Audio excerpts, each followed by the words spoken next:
All right, we live.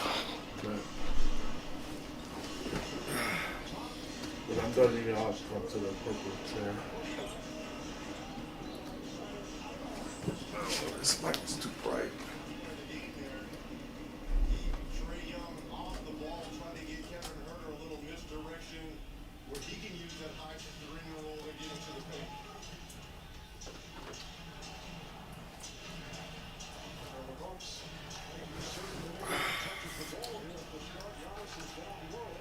Oh, you got him.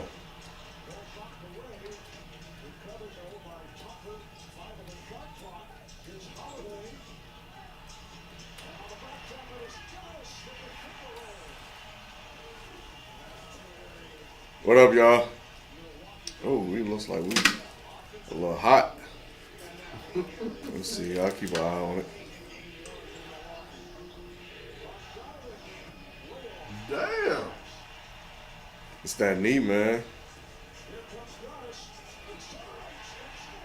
And he still ain't figuring out how to shoot with it.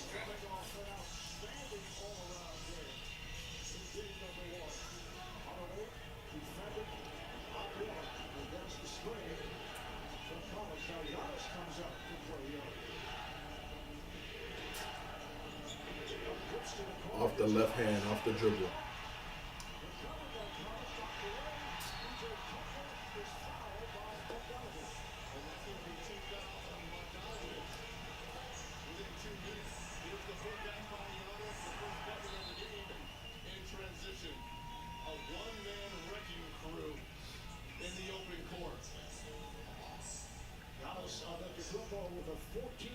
Damn. Out quick, boy. That's what I'm talking about, Nate. He can't help you win. Sit his ass down.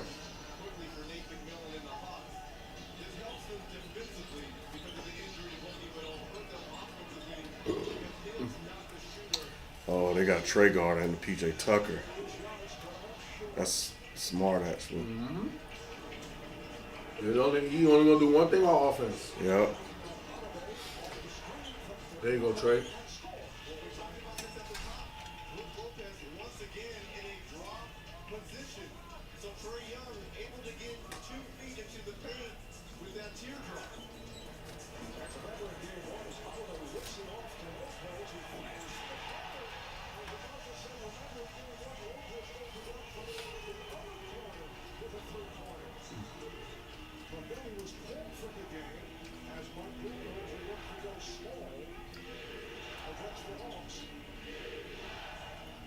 Who did he put in for? Yo, do you need the panel lights? Solomon Hill. You need the panel lights? No.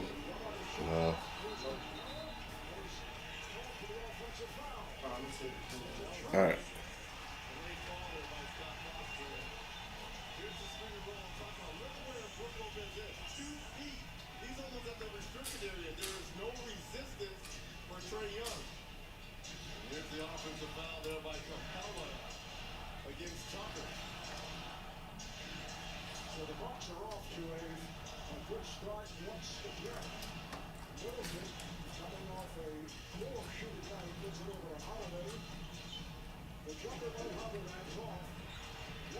It's a good rebound. But no touch. Ooh, he traveled. I did it. It looked weird. Yeah, it did. It looked like he did.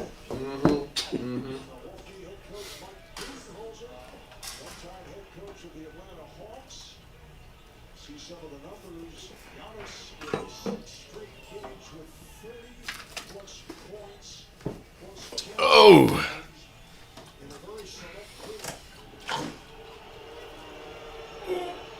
Ooh, damn. That was a hot salad? Like they put meat and shit on it? Yeah, it's Okay. chicken Caesar.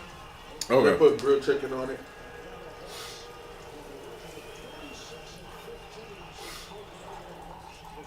I am not. Let me get my shit, y'all.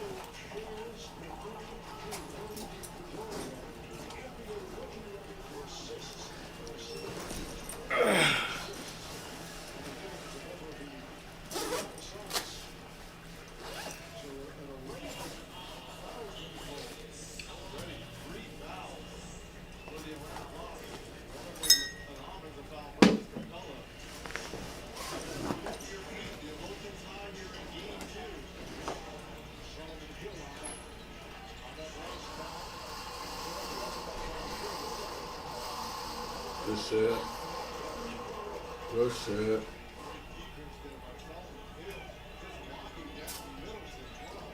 Okay, get the ball to Trey. Let him drop Giannis off. Giannis don't want them problems. Dang, you want Middleton? I like Hooter, man. Herter. He's solid. Yeah, I always did like him. Mm-hmm. He had a lot of peaks and valleys early, but he was young. Good move. Nice. Now that's beautiful. That's skill.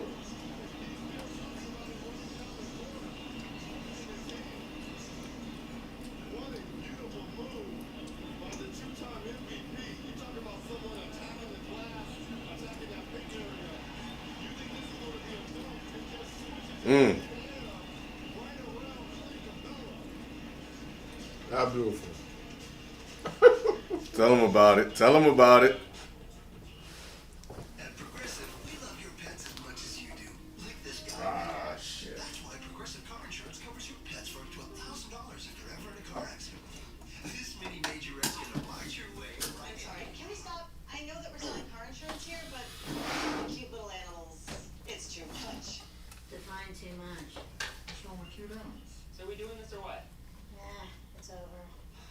Someone's gonna break the news to Mitten. She's a diva. The new chicken. Ignore the reviews and pay no attention to how perfectly hand-breaded and crispy and juicy. Is this the best thing on our menu? Like, did we just outdo the Whopper? The new hamburger chicken. Maybe don't go try it today.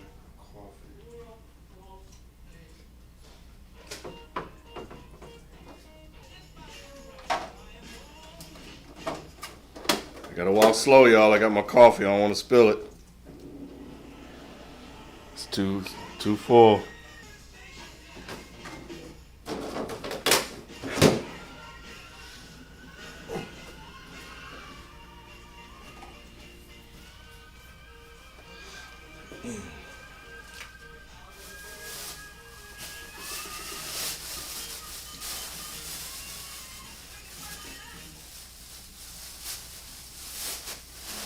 Coming back to you now. Real pants. Find Amex offers to save on the brands you love. One of the many things you can expect when you're with Amex. If Billy Garcia listened to those who rejected him, he never would have made a name for himself. Finding out some of its name goes forward. That's the fighting spirit. That's what makes it lion. What does it keep it over? Tell me about this epic stuff Chris wants. Made with fresh, never frozen milk. Hand stuffed with peas. Good job. All right, you caught me. I knew it was Let me in say epic stuff, Chris. I believe there is a better place for all of us. Oregon. Awesome resorts, both the land. There's a big rock and a medium-sized rock. With sense of adventure. Oh my God, Benny, a full needle. You just killed America. Miracle Workers, Oregon Trail, premieres July 13th on TBS. Woo. What up, y'all? Yankees versus Red Sox next Sunday at 1 p.m. on TBS. Yep. Ray Sean hopes the Hawks lose this series. Welcome back to the Yeah, Rod just left. He was in here working on something. are up 9-3 over the Hawks. Before eating, got to recharge that battery for the Giannis hate the flow. Nah, man, it's just that I hold Giannis to a higher standard. When you start to get those type of accolades, Yeah, then hey, more is expected. I'm gonna try something. Like, let me ask you something. You hear me talk about Pascal Siakam? No, Cause he ain't got no MVPs or nothing.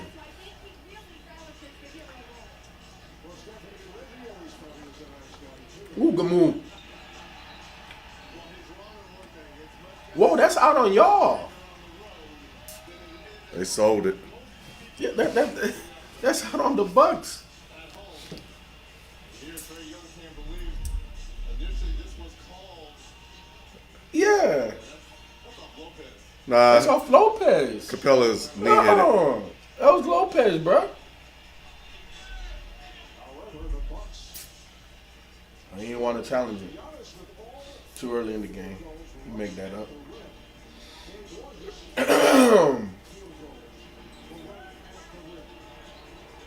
Good defense.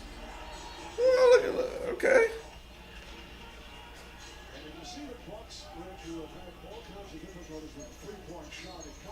Anyone but the Clippers. I hear you.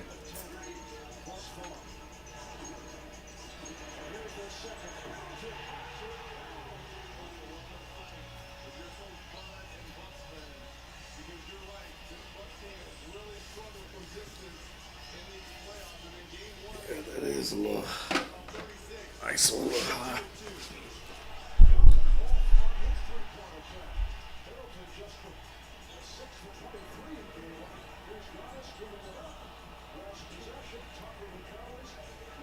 Let him shoot.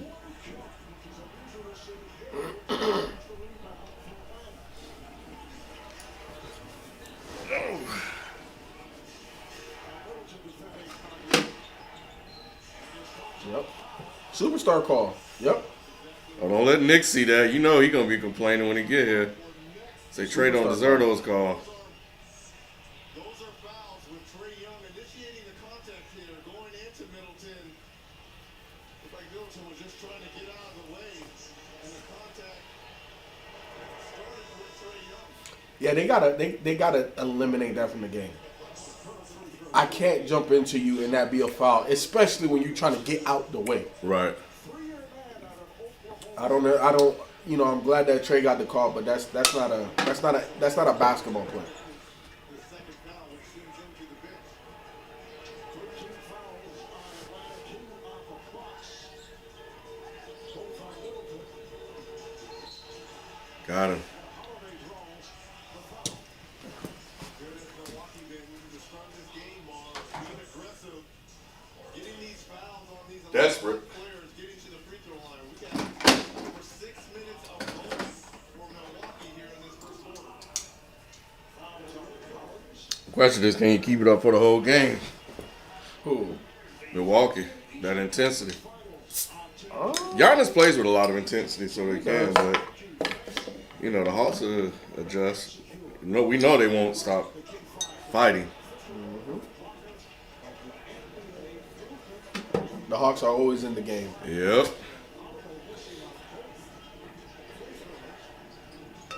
Who's that, Giannis?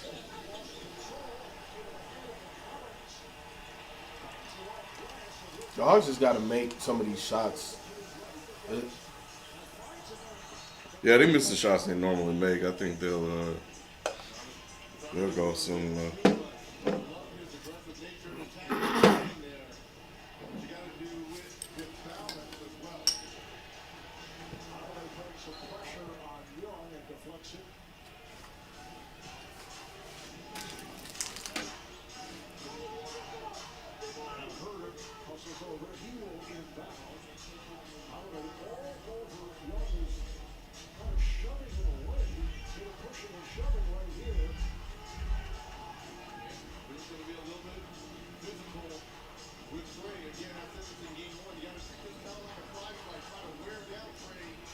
Yeah, that's what they did to what they've been doing to Devin.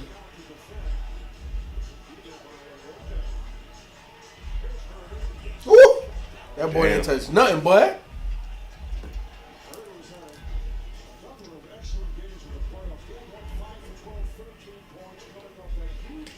Just like that, 4-point game.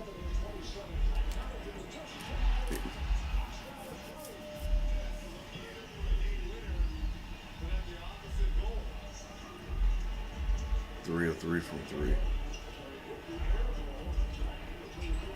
All day. Yep. They got to take Lopez out. Because Lopez can't get over the... Oh, there we go. Superstar. Mm-hmm.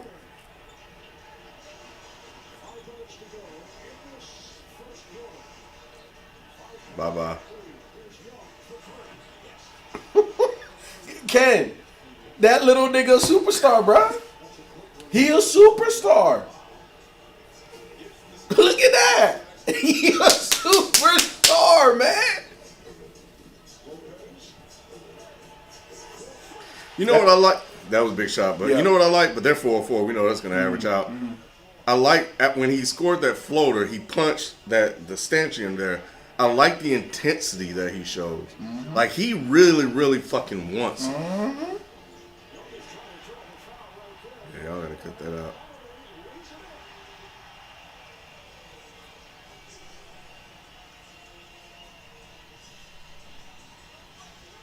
So the Bucks have an 8-point advantage coming up on 4 minutes in the first. Bucks got that fire back quick. Mm-hmm.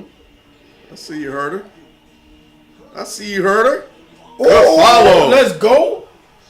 Bro, they got to take Lopez out of there. Lopez is messing them up defensively. Because when he sags back like that, look at that shot that Herder got. That's a good shot. And then what happens with the defense? Everybody's watching. Oh, shit, I got to help. And then here comes John Collins. Weak side, put back dunk. It's a little cold out there. It's a little cold out there in Milwaukee.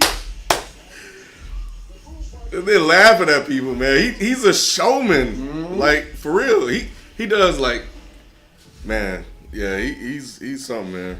Okay, Sabrina, I see you. Where do you want this at, Chris? Wait, what? Is this one of your State Farm commercials? Yeah, sure is. Jake from State Farm? They not send you all the scripts. No.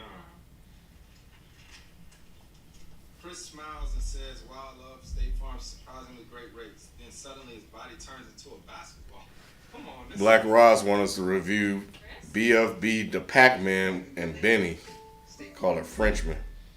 It's a single. Riding a bike should be a really Just fun into it. experience. We make low-maintenance bicycles for everyday riders. We were coming off a great year. And Oh, I gotta hit up Chris Platte. Hold on.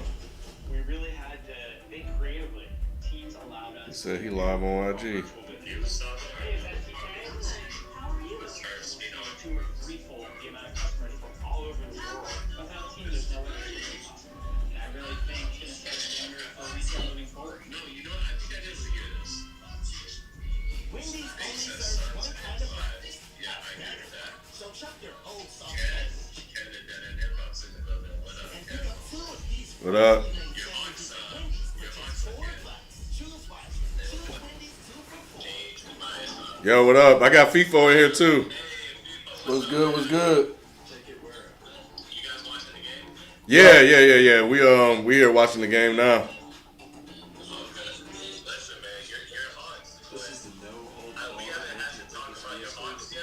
Yeah.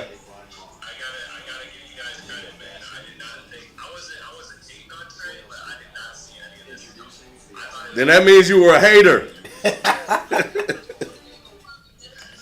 But he was good, man. Like it was like Luka got a lot of the hype, and I get it. But FIFO kept pounding the table like Trey is that dude. Look at the numbers Trey putting up. Like Trey was putting up excellent numbers, and people just kept ignoring him because of Luka, and it just didn't make sense. But he doing his thing now. Yeah, man.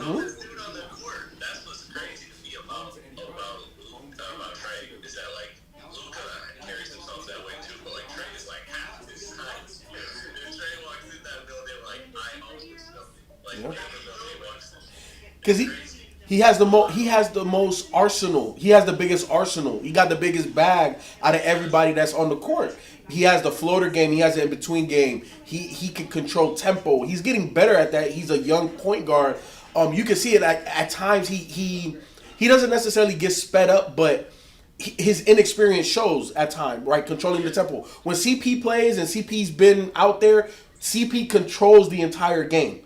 Trey is going to get to that point. He still doesn't know how to control it like that just yet. He hasn't mastered that. But when we're talking about shooting, playmaking, passing, IQ, putting bigs in vulnerable situations. Like Lopez, I kept saying it in game 1, and you're seeing it in game 2. You got to get Lopez out the game. He can't be on the court when Trey Young's on the court. Yep. Every time. Listen, man, Trey can easily, like, game 1 proved, like, if you're like, all right, Trey, score 50s like that. Yep. It's a shame that some of their good leagues, Hunter and Cam are not, like, really ready, because if they were really ready, I think that they could throw a lot more defense kick ball. No, that's a good point because I think that's being overlooked. Like, Trey doesn't have Hunter. Bogdan is on a bad knee, and they still out there doing that. Like, as a superstar, which, FIFA has been pounding the table for that, that's what you do. Like, you elevate your team, and, hey, whoever out there, we're going to make it work. It's kind of like he's obviously nowhere near this guy, but LeBron makes whoever's on the court work when they're playing together. And even when you're having a bad offensive game, right? Superstars always do something, whether that means picking up the offense in the clutch moments or getting defensive stops or whatever. That's what Trey has shown. That first, not game one, but what game was that? One of the series, he struggled. Oh, against Philly. Philly, game 7. Right? He struggled. But down the stretch, he was clutch. That's what superstars do. Yep. Yeah.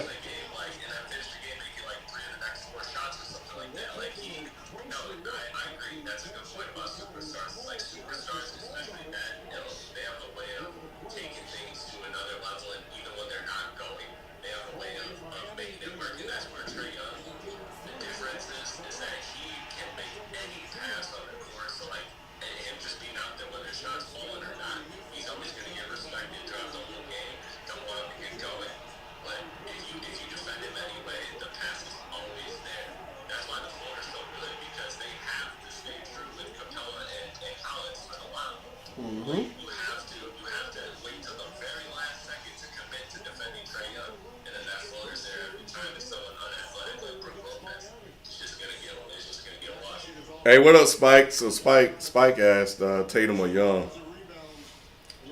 If I'm starting a team, give me Trae Young.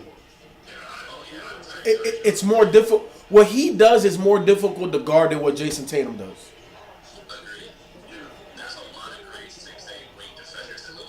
Mm-hmm.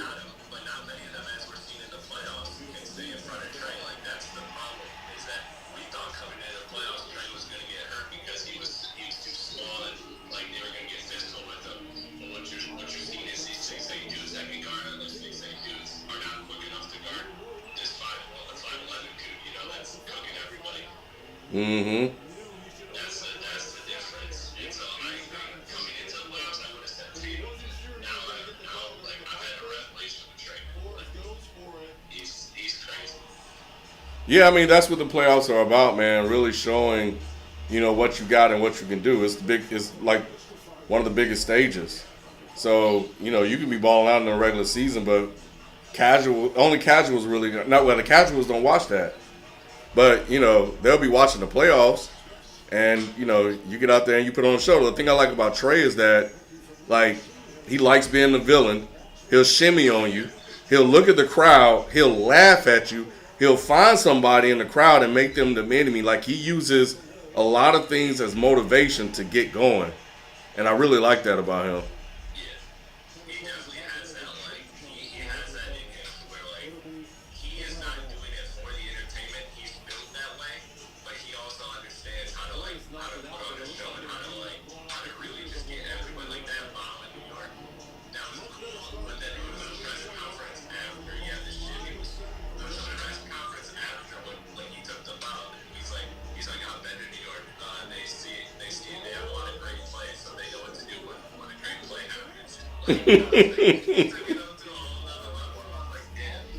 Yeah.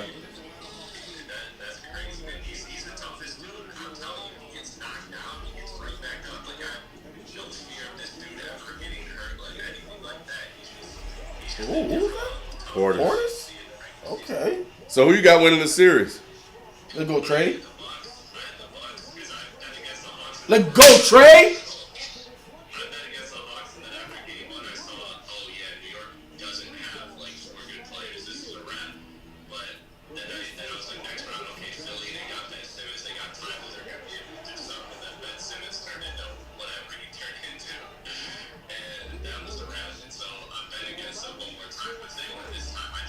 There they go.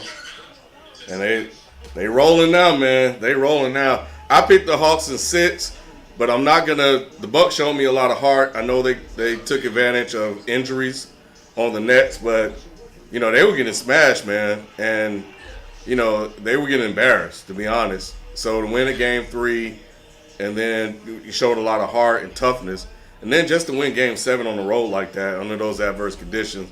So they're tough, man. They're gonna make Atlanta earn every win that I think they'll get. But But it's concerning that the Bucks made the Nets look like a good defensive team. yeah, It's concerning. this is true. That's a tough thing. This is true. Yeah, and what about Phoenix Clippers, Suns Clippers? Who you got there? I got the Suns.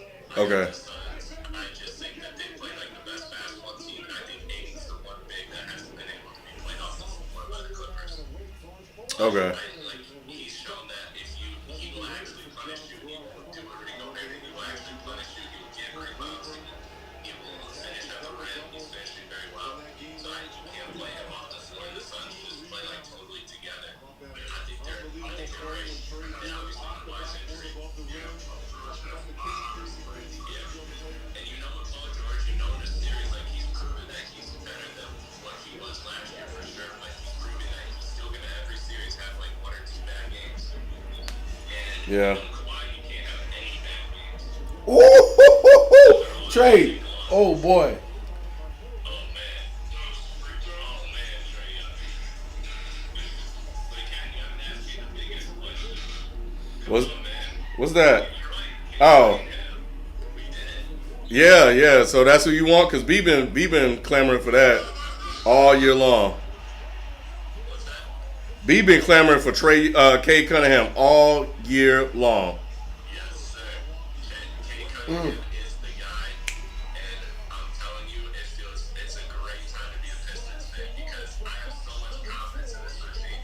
You know where Troy Weaver comes from, right? He comes from the OKC draft room, the same draft room that did KD, Russ, Harden, Ibaka, Adams, Jeremy Grant. He's the truth that evaluates talent, and I think that the 4 guys we took last year are all good. Killian Hayes is a little sus, but I think he'll be a fine role player. So I like the future of Detroit, and you put Cade Cunningham in there. Oh man, I'm excited. No, y'all got a good core, man. Those 3 young guys, man. Hayes, what's his name? Sadet. What is his name? What's in the draft? Jalen Green. Would you take Jalen Green over Cade or no? FIFO, What happened? Jalen Green and Cade Cunningham. Jalen Green. Really? Okay, so what's the argument? Because I honestly I don't watch a lot of college basketball until like after the season, like preparing for the draft. So what's the argument? Yeah, so I got to do more research on Cade Cunningham. I've seen a couple of games. I like him. From what I've seen, he's really smooth with the ball. But I've watched more Jalen Green. I know more about Jalen Green. And the thing I like about Jalen Green, I feel like he has unlimited ceiling. He's super long, super smooth, and he's just a natural killer. And not just offensively. That mentality is also on the defensive end. I don't think that he's going to be like a lockdown defender, because I think he's gonna get paid because of his offensive game, but his length and his athletic ability and his mentality, he's gonna be a dog on that side of the court too. I like the mental aspect of him.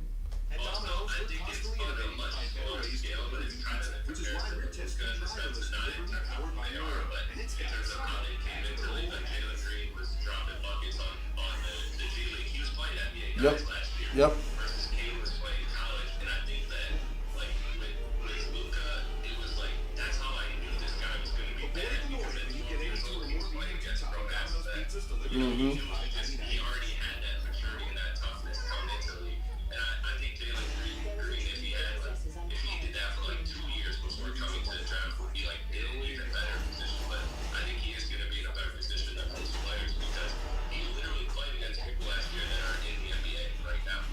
So like, he played a much higher level competition, and I just think that means a lot when you're a kid playing against grown men. Like when I picked up basketball as a kid against grown men, it's just a different environment. Like it hardens you on, it teaches you a lot. So I think that can't be underestimated when it comes to Jalen Green. Yep. No, I 1,000,000% agree.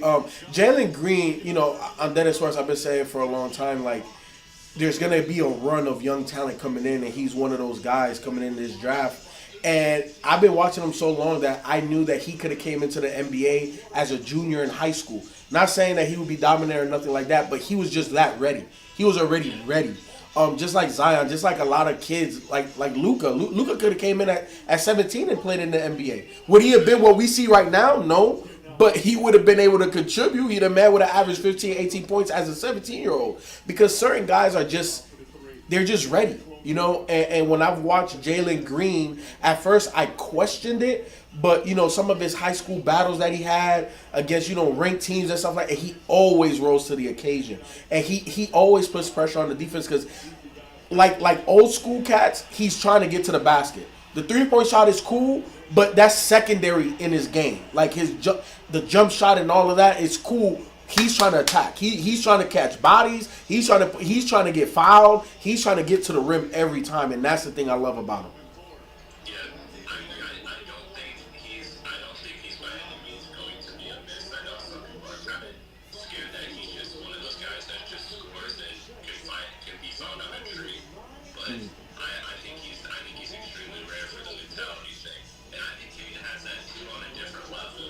So I'm totally happy with going with Cade because he seems like the most complete player, and he seems like and he just, you know, at 6'8", like I don't know, we might be seeing a shift with this playoffs with what Trae Young's doing. Like maybe it is smarter to get the smaller guard than it is to get that 6'8" weight that everybody wanted for the last decade. But I don't know, I think a 6'8" guy can play the point guard, play an on-ball or off-ball, and play defense. I think he just it has the right mentality. I think that's the guy you just draft, especially if you're Detroit, because you need to draft a guy that will get you the next guy. And what I mean by that is like Detroit is not the LA or New York, so they're not the top of free agent destinations. But Detroit's a cool city, like Detroit's a very fun city, so they'll get free agents when their team is good. And so you need that guy to get the other guys. And I think that, you know, Trae Young is going to do that for Atlanta. I think that Luka will do that for Dallas. You know, the hope is that Cade can be that for Detroit. Yeah, no, I agree. And you know, the whole small guard, 6'8" wing, who do you go for? It all depends on how your team is built. You know, with Detroit, they already got their starting point guard of the future. They got Jeremy Grant there. So you go add another 6'8" guy. That makes sense, right? Like they don't need the Trae Young type of guard because they already got their version of that. So now go get you another 6'8" guy, go get you another versatile positionless basketball type of guy, and you know just build the talent. Let's just amass as much talent as you can. That's where Detroit is right now. Let's get this high draft pick. More than likely, they're going to get another high draft pick next year. And after next year, okay, let's see what happens when the dust settles. Who can play together? Who can't play together? Who do we need to move off on? Do we need to go make a trade like the Hawks did and go get us a veteran like Clint Capella to springboard, you know, the Danilo Gallinari signings, the Lou Will trade? Like, the reason why the Hawks are where they are was because they said, hey, Trae is better than what we thought. We got to make sure we expedite the process. Yeah, we still got young talent, but now let's add some veteran guys that can get us to win now. You know, so I think Detroit 2 years from now, that's where they will be. You know, you may have to make a trade or something. Let's see where we are now. Let's get some veterans. Our youngins, they can ball. Let's push them. Let's get to the playoffs. Let's get them that experience. Man, music to my ears. I love to see it. Man, Detroit's gonna be fun. I like the young guys we got. And I think we're building the right way. Yep, 100%. And you know, like sometimes, to me, organizations, people, pundits, they make this stuff hard. It's not hard. It's about how are we going to do it? How are we going to go about it? Do we have a guy that we could have? Ooh, good shit. Is there a guy that we could already build around? Do we need to draft our guy? Do we need to hoard picks like OKC? Like where are we in our process? And I think that sometimes teams either undersell or oversell where they are. You know, like Indiana, to me, it's like I would have been blown it up because you're the definition of mediocrity.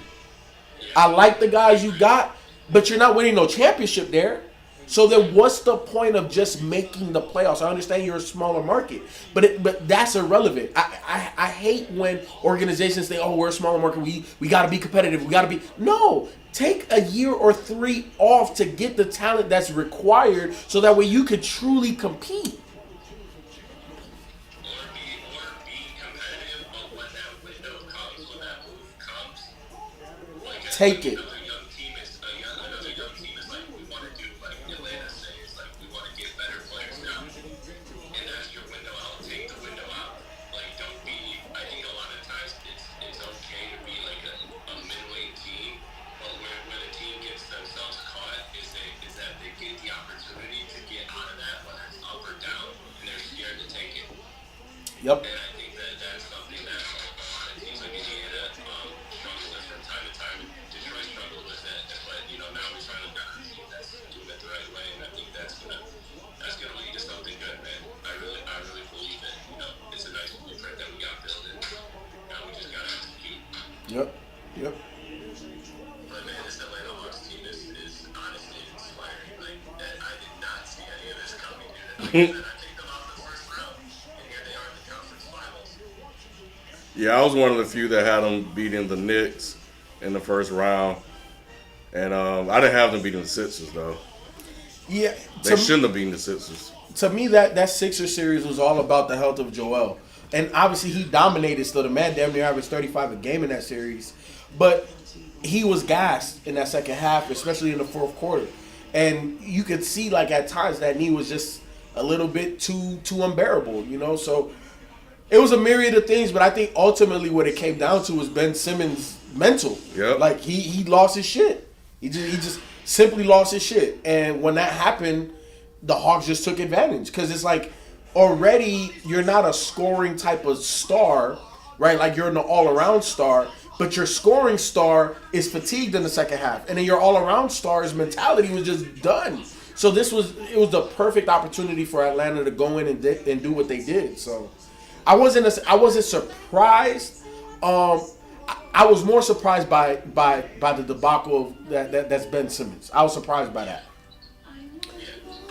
Because if he had they were reporting a slight torn meniscus, I was like, what is a slightly torn meniscus? And then he comes back and what? And it just that doesn't seem right. Yeah. Every torn meniscus I've ever known is months and months. I don't care how slight it is. So there was something about that, and I think that played it. And then obviously it was the fatigue. That's the fatigue thing that you brought up is interesting, because that's going to be a common problem going forward. That's part injury, but that's So mostly you're just finally supporting his his frame lifestyle. and the heavy workload that he plays and the bruised style of basketball that he plays. Joel, you're going to need to Buy have now, those pay work out later for with Planet. One of the many things you can expect when you're with Amex. Yeah, that's Season deep in a large drink for $5. 30 points in the first half. Joel's line was 40. Yeah, really finished with about 30 ESA. But be a non-factor when it comes to amen. Love to the game. You can still make a couple baskets for you, but you can't be your main scoring guy. I agree. It's not urgent. He can if he has more spacing, that will help. Yeah, that's the thing. The spacing is going to be a problem. The spacing is legit. The spacing is there. So what do you guys do with Ben Simmons? Trade him, keep him, hope it's not he goes back. I think I'm gonna keep him. I'm trading him. I put him in the gym, or I'll make him work with that trainer that FIFA always talking about. Chris Brickley. Yep, I'll hire him ASAP, pay him whatever he asks for. Well, here's the thing. I don't know if Ben Simmons has trained directly with him, but I know that he's been invited and he's played in those summer, pickup games and stuff that he hosts. You've seen it. That gym that's in New York that has you can see the city and stuff out there, and KD and Chris Brickley. He's the one that runs that. He runs that gym in those pickup games. But to me, my opinion, the reason why I'm getting rid of Ben Simmons is because it shouldn't have got to the point that it got to. Number one, you're a professional. So what that means is that your your livelihood depends on you progressing as a basketball player. You've been in Philadelphia now 5 years, and there has been no steady improvement, right?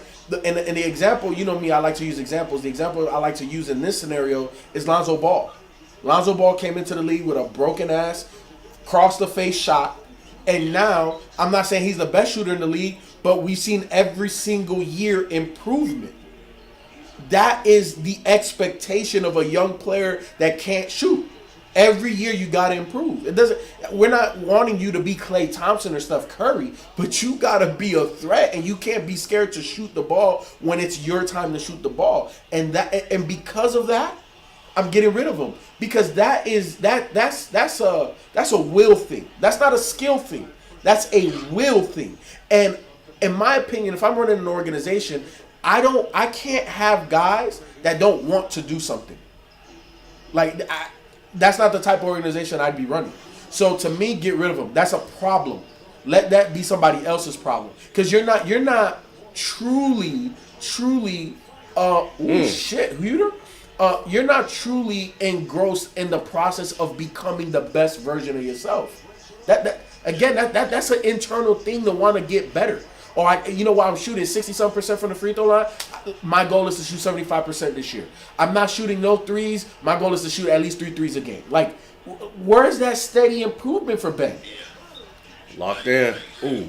But FIFA, the one thing, the one kind of counter to that was advocate of that is that I agree with everything you said, and which is why I think they also need to go from him. Like, don't you think if you play him for, like, you start the season with him, let him do his thing, have his impressive games, especially in games where Joel Embiid rests, that his trade value might bounce back up a little bit, and then maybe you can get more for him than you could get right now. I think for the most part you'll get what you'll always get for him. We know that NBA trades are always imbalanced. What you're shipping out is never what you're gonna get back wholeheartedly, right? A team for the most part is always gonna take back something a little bit less. And I think that for Philly, if you can't get a star leading guard for Ben, then you got to look at depth. You got to look at multiple players. You got to look at teams that have a lot of guys that are very solid to bring that in. So it at the end of the day, my thing is, I personally would like to have the team, or the idea of the team that I want to finish the season off with at the beginning of training camp. Moving players mid-season and stuff like that. Of course, you can make it work, but I would rather everybody understand what we're trying to do here, versus trying to bring people up to speed, and then we gotta, there's a learning curve, there's a chemistry thing. Like, there's a lot more to figure out in the middle of the season versus the beginning of the season. So to me, I'd get rid of Ben Simmons right now. That's very true.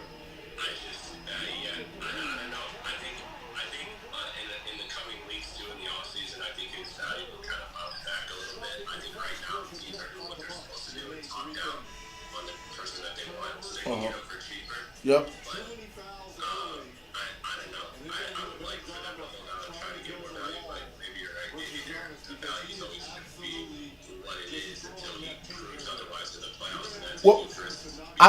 I don't even think he needs the playoffs. Who knows how much time that man has? You know what I'm saying? Like, the way he plays and his body and all of that. Like, his time is now. It's not. Woo! Maybe he's still 32, but you don't know yet. Yeah. We don't know what Embiid at 32 is going to be. Yeah. My thing about the Ben Simmons trade, and you're 100% right. Like, Embiid's health shortens up the timeline, because a normal 24, 25-year-old, your window for a championship is like 6 years. But with Embiid, because of his health, it's a lot shorter. But in terms of Ben, I don't think we got to wait to the regular season or even the playoffs to kind of reevaluate what his value is. I think Ben can up his trade value in the Olympics. Because when you look at that Australia team, he's not going to play point guard. He's going to be a big man on that squad. So You got Joe Ingles, you got Exactly. So if Ben Simmons can show on this national team, I can be the 4-5 man. That to me increases his value because now there's a lot more teams that instead of getting a point, because point guard is the deepest position in the game right now. So instead of bringing in Ben Simmons as our point guard, we bringing him in as a point forward. Now that opens up the market, especially if he plays well in Australia and he's a driving force as to why they may get a medal or not. So we'll see how the Olympics play out. But I definitely think that'll be a platform for Ben to increase his value. Hey, before we get out of here, I did listen to Tyler on the way in. Not bad. I like what he's doing.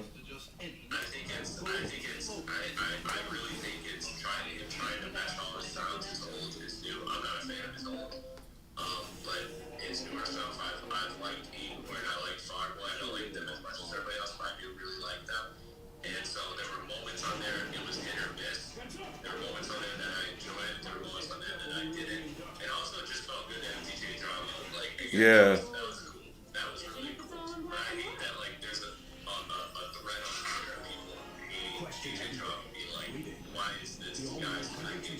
Because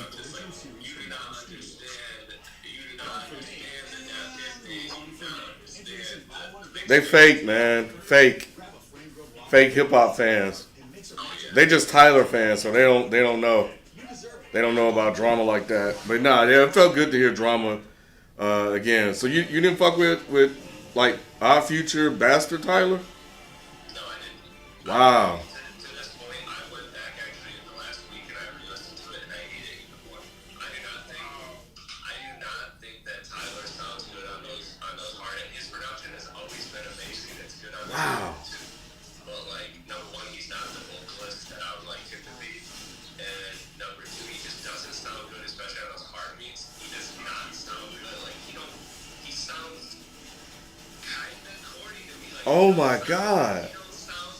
He don't sound tough to me. Those beats are menacing, and he do not match that menacing energy.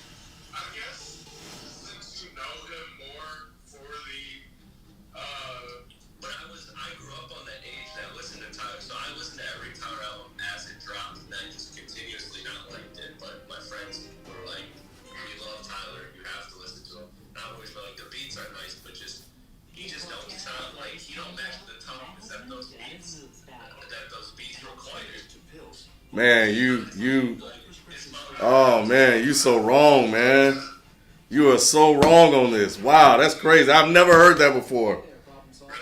No, I've never heard that before. I've never heard anybody say Tyler sounds soft on those beats. I know you didn't say it like that, but that's what I'm saying. You saying? You can paraphrase. Dang, I don't get it, man. he called him man corny. I can accept that some things just aren't me. You know what I'm saying? So maybe it's a me thing. You don't like Earl, right? Oh yeah. Well, I know I like a lot of I don't like Shall Go Outside is one of my favorite albums. Like I like Pink Earl, but like this new Earl, I'm not rocking with either. So I don't know. I've just always been a high future. Also, Frank is overrated. All right, man. We gotta go, man. We got a game to watch. They losing because we not paying attention. I can't stand to hear any more of this slander coming from this man.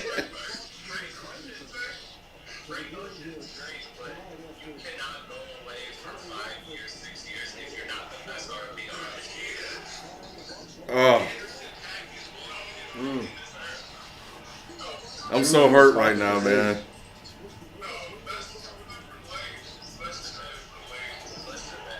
Oh, Lopez said, you're going to keep me on the court tonight. All right, well, anyway, man, it's been good chopping it up with you. I done heard enough. So I'm gonna leave. I'm gonna leave while I still got some respect for you. All right, man. I'll holler at you. Yep.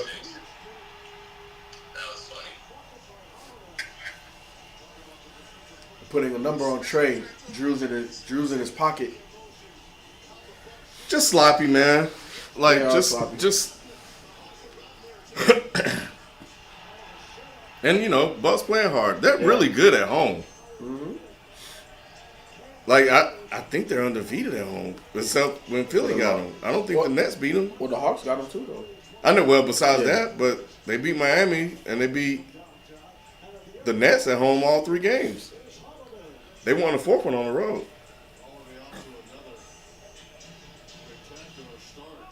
He was their second best scorer behind Giannis in game 1. 9 on the evening tonight. But more importantly, great defense on Trey. It's a 19-5 run here by the Bucks. Giannis, Lopez, and pushed off. So there was somebody said, I gotta get my man. They whooping their ass, man. Crazy thing though. Somebody said you need to watch Cade Cunningham like ASAP. It was a super chat. I'll get it in a sec. I got you. I saw it. I was on the live. And Shelton and Nick are coming. They're gonna be here around halftime. Shelton said he would be here about 8 something, but he's not. But he's coming, and then Q's trying to get on, so I'm gonna set that up at halftime as well. I mean, look at this. Just one dribble, a spin. Someone has to come right there. Reddish has to get and be in the lap of Giannis. See, like, to me, I don't understand why the offensive player can lower their shoulder like that and it not be a foul. But the moment that the defender, like, tries to move away and the offensive player initiates it, then it's a foul. Like, how?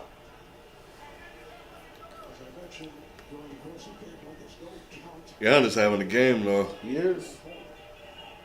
We'll see it on Sunday, though.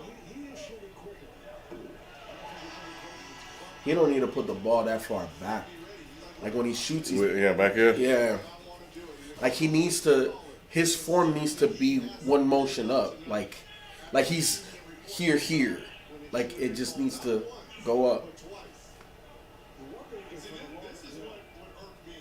Do this whole routine before you get the ball, before the guys are on the line. So that's what takes so long, and people think that's a part of the count. It's not. It's when Nah, it's when you get the ball. is when he's on the clock.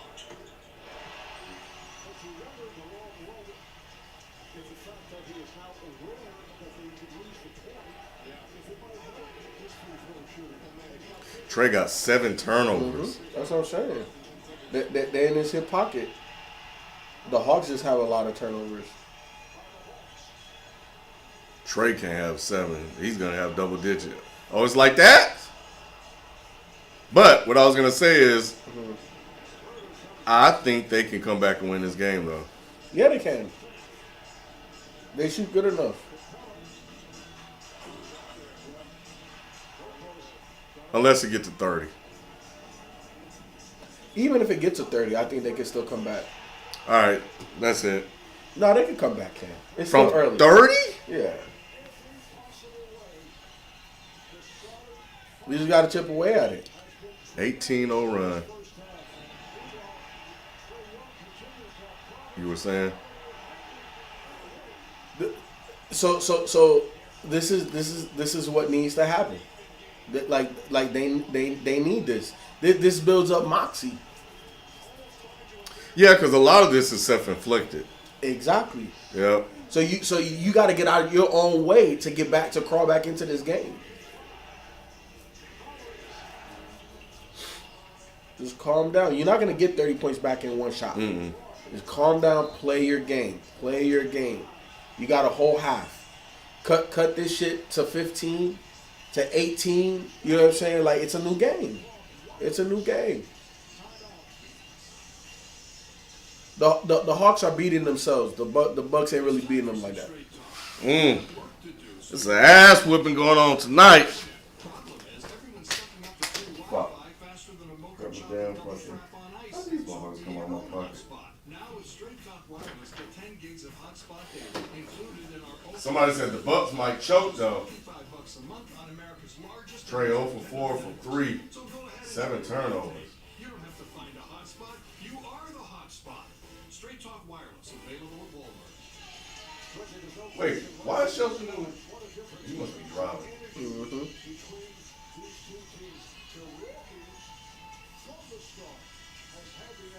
Yeah, Tavares sits. Tavares sits saying you need to watch Cade Cunningham ASAP. I bet. A super chat.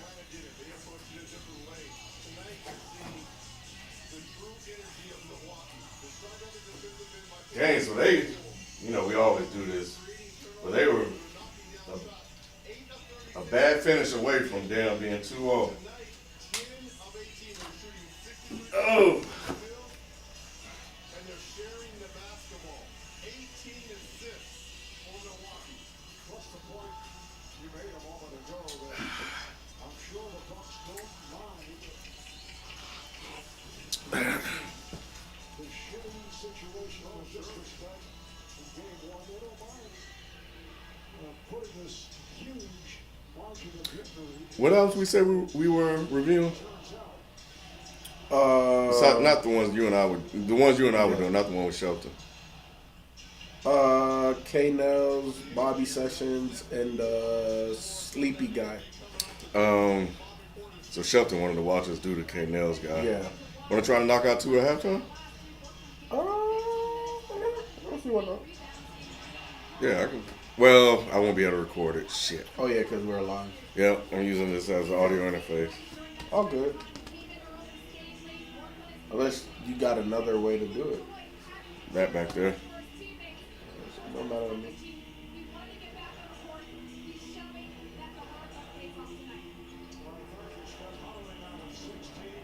He been hitting a lot of front rim.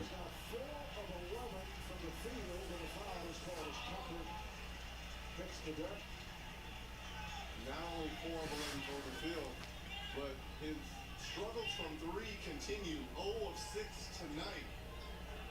He was 4 of 13 in game 1 from downtown.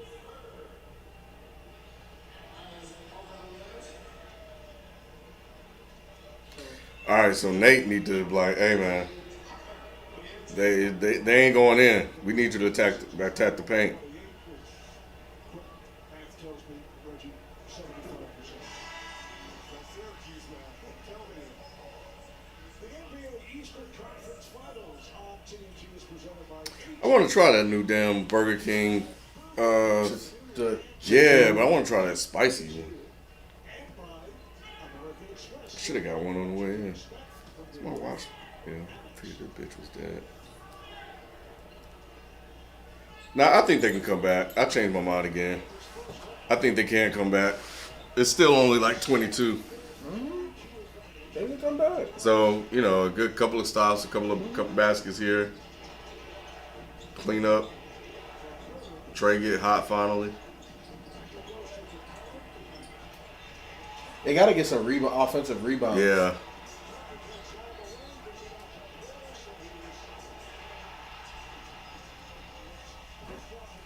What do you have, a treble?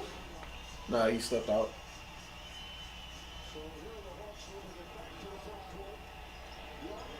There you go. There you go.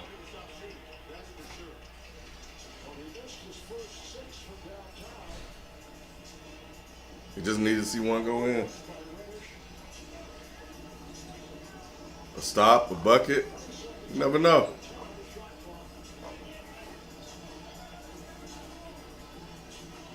Ooh, Cam. Oh!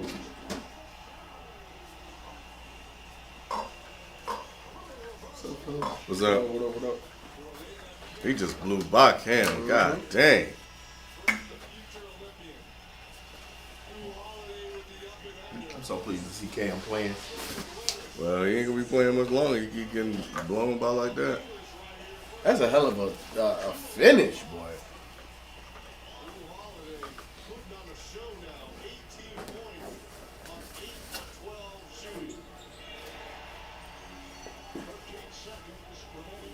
Cam out already. Oh no, he's still in.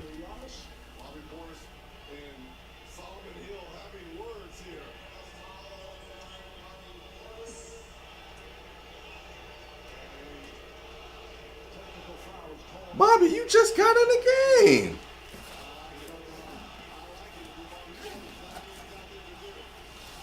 Yeah, it might be what he's out there to do, but Let's go, Trey.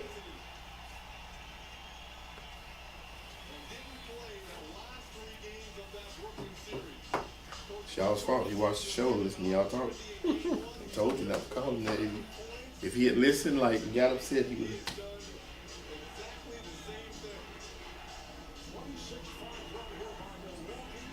See, Wait, what Trey's you talking leaving about? his feet. 8 turnovers.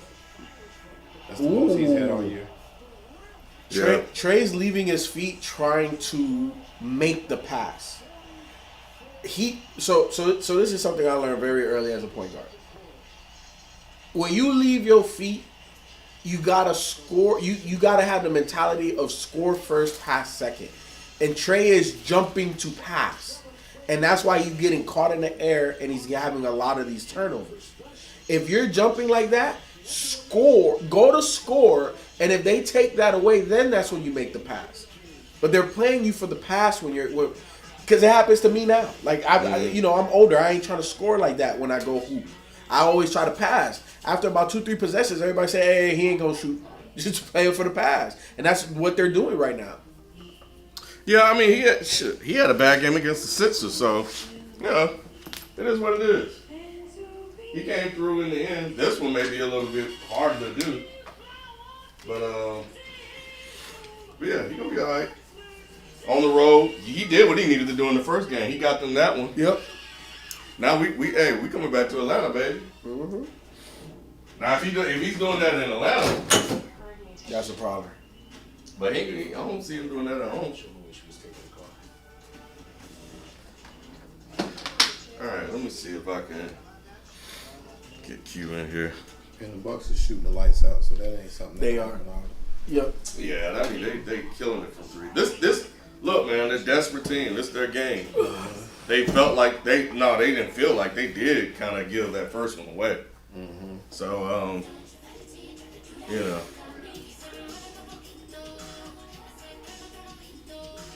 yeah, Atlanta teams are kind of cursed.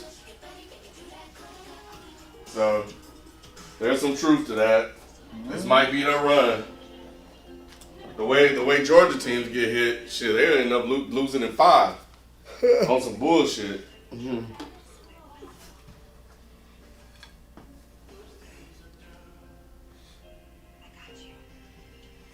Nah, I don't have faith in Milwaukee, like I said, to keep this shooting up. And I do have faith in trading them to shoot better. I mean, maybe they relaxed because they lost the second game to the Knicks. Mm-hmm. Although I think they were winning that one. So, we gotta give Milwaukee props, man. They handling their business, Recording in progress. Atlanta needs to make up 15 points in the third quarter. I still Recording got stopped. a feeling they could get back in this game. They're gonna make a run. I ain't gonna say they're gonna get back in the game, but they're gonna make a run. They just need to try to get, if they can somehow cut this lead in half in the third quarter. It's a problem. It's a new game. Yeah, you got a shot.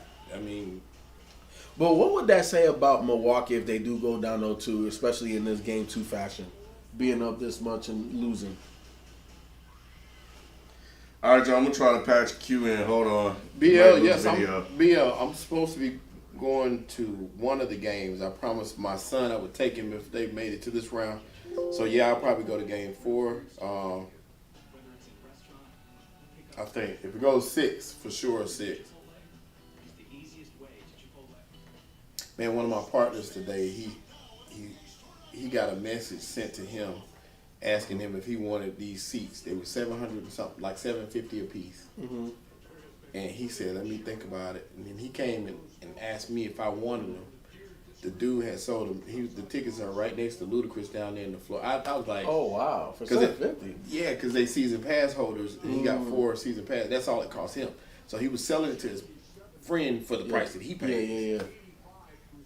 I was sick. I was like, man, you should have just got him and asked me later. Because I would have definitely paid that for game 4. I started about tickets for that fight tomorrow night. What fight? Devontae Davis fight at Phillips tomorrow night.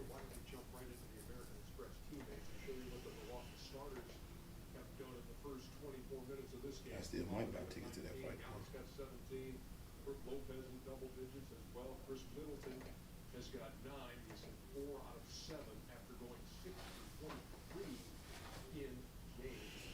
Yeah, Drew Holiday with 19. Well, we all know he's a great player. Damn, I can't get this shit. Because he's not shooting jumpers.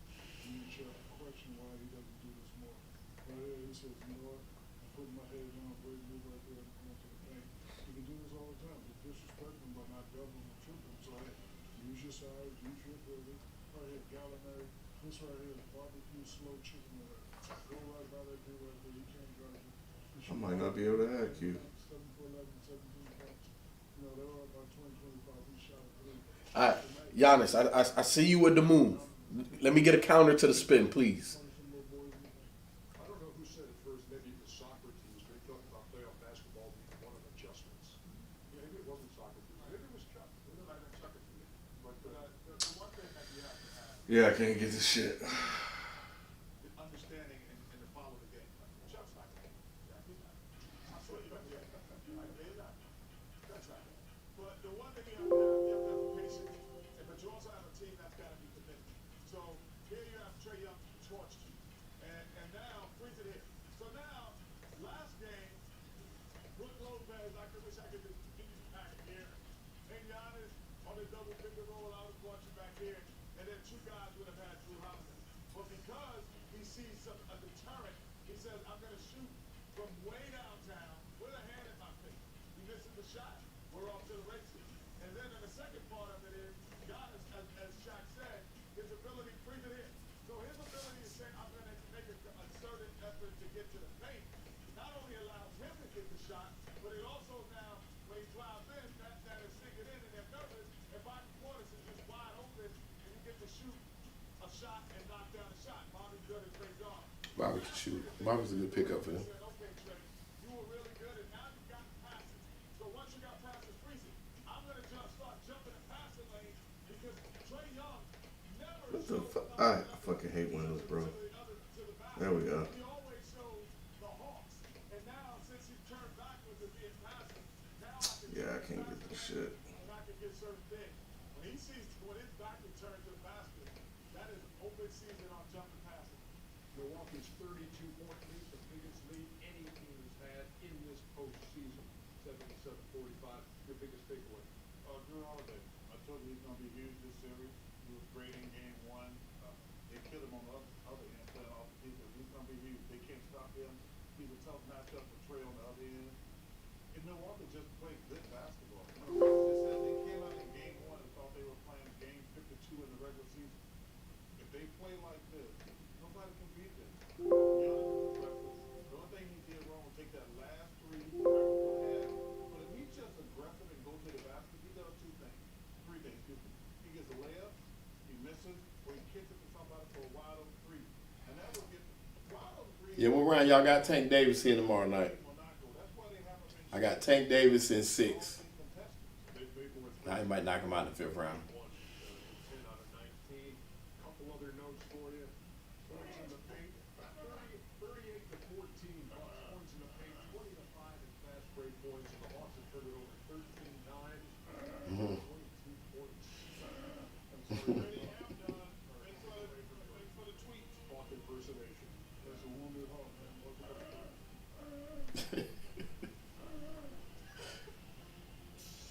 Him doing that wounded hawk is hilarious. Yeah, I can't get Q in here. She thought that squirrel on your brand new flat screen TV was an actual squirrel. Purchase protection for what you didn't see coming. One of the many things you can expect when you're with Amex. If Nathan Adrian back down from a cancer diagnosis, he wouldn't be back on the world stage, taking the train, fighting to win.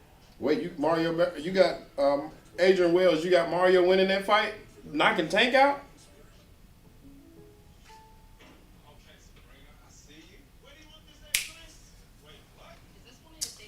I know what I could do though.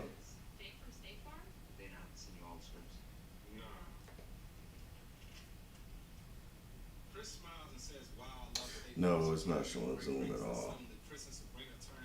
Yeah, it is what it is. This game almost over. Hey, I can call your like for you, nothing keeps you connected. they can. No, I didn't actually. Cause I went out shopping for new furniture and shit. I think I only went one day this week. I'm falling off.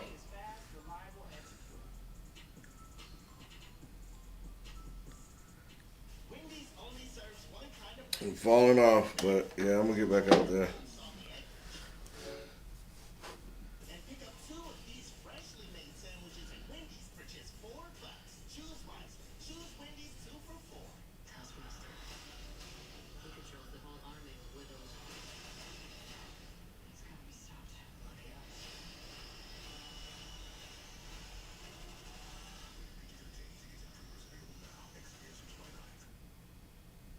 Now at Verizon, get a 5G phone on us. Plus, $200 switch. Oh man, we Shout got. out to you two, Dylan Walsh from Ireland, man. What's happening? Toasty sandwiches for dinner tonight with delivery or pickup. Only at Panera. Washington Heights. Man, I thought this game was gonna be closer, man. Oh, B said Halt's not coming back this time. Bucks made proper adjustments. Let's see what Nate gonna do. No way Bucks lose 2 straight home games. Yeah, no, that's true. I think the first loss at home was 2 days ago. But they were saying that the Sixers were like 21-9 in their building over the last 2 years.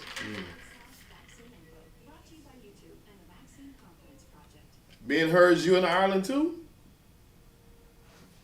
Get some love from Ireland tonight. The National Basketball Association may not be retranslated, reproduced, rebroadcast, or otherwise distributed or used in any form without the express written consent of the NBA. Oh, you had left, but I was looking at the post game, and Shelton, they said 3 things. One, they should have went to 8 and more, and that's what he said with Book and CP3 out of rhythm. Right. They were saying what you were saying during the game, that they should have. Monty said he should have went to 8 and more with them out of rhythm during the game. He said that's his fault. Yep. Because what did they do? Because that would have brought things back circle, full circle. Because he started hot. Plus he's 8 and you can't expect Zubac to play him the whole game like that. Yeah. Play that well. I mean, he can stop him in spots, but he ain't gonna stop him for no full game. And he said that he played. He had to play CP3 more than he wanted to, which probably got him tired as the game went on because of Cameron Payne's injury, and that the mask maybe impacting Booker. So I don't know about the mask thing with Booker though, but I know y'all been saying that, so I'll say what they said. Damn, they down 32 at the half? Damn, my math was off. 77-45. They just got to get within 15 by the end of the third. If they can cut, like I said, if they can cut that in half, even if they don't win this game, they need to make it respectable. So you can have some rhythm going back home. They say the Blazers are locked in on Billups. I figured that. That's some bullshit, man. How y'all feel about J. Kidd with Dallas? It's a fit. I think it's a fit, and the reason being is he played there. Mm-hmm. Evidently, Luka and company are happy with him. I like the Nico Morrison move. Why? Because he's well respected by the players. The players all love him. Yeah, but he hasn't done anything front office basketball related ever. He's done enough for basketball to where you can take a chance on somebody like that growing and developing. Plus, if you got respected players, yeah, that's first and foremost. Yeah. So I don't mind him being new to it. He's proven himself as a basketball mind. Mm-hmm. You know what I'm saying? And like I said, it's several players that are speaking out. I saw Jared Dudley talking about him and this will be huge. This is before he was brought in, but they said it would be huge. But I know Somebody said he's a terrible coach. He may have been, but I just think evidently they liking him there. I don't think they would have brought him in without some of the the head of state's approval. So if it doesn't work out, you can move on. Mark Cuban got deep pockets. Mm-hmm. And it also depends on who he surrounds himself with in his staff. Because, you're only as strong as your top assistants. So he surrounds himself with the right people that'll make him even better. But I like the Billups to Portland move. I think I said, I've been saying Billups. I thought he would be in Boston. But I don't mind Boston's hire. I don't mind none of these hires. Ooh. Yeah, they made Chris Paul stay at home for 10 days because of the protocols, and he's been vaccinated since February and asymptomatic the whole time. That's crazy. He didn't see his teammates until that Thursday morning at shoot around.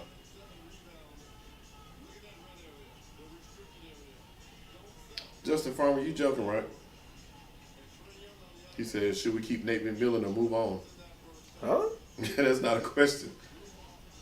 You went to the conference finals when this team was damn near under 500. Right. Like, nah.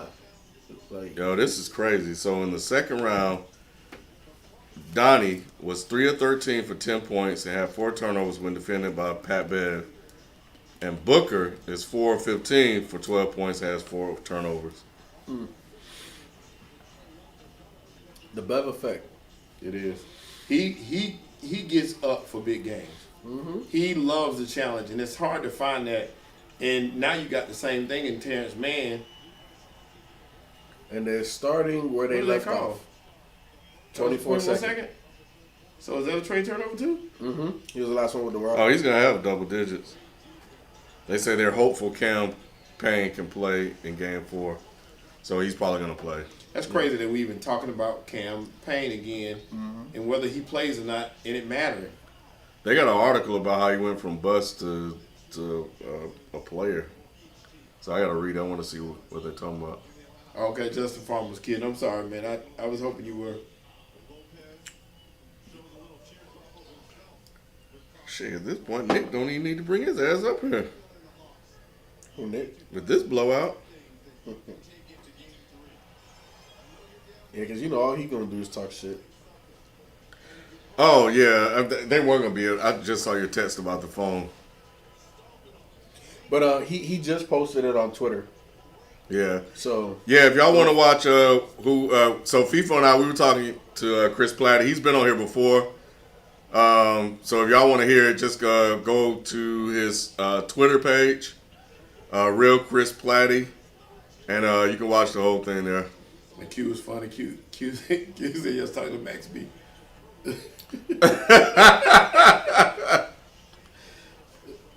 And then he said, take K. Yeah, he asked me to join earlier to talk about the Tyler album. I listened to it on my way in. Was it good? Everybody been saying it's good. I like it. Yeah, I like what I heard. It's just not their night. Just not their night, because that was a wide open good look. 26-5 run.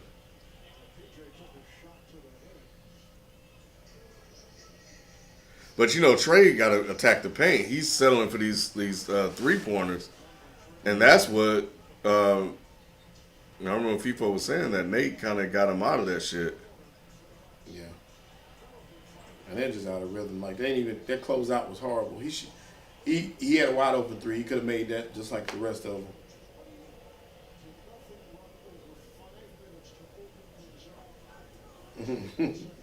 They said they thought you was on a book.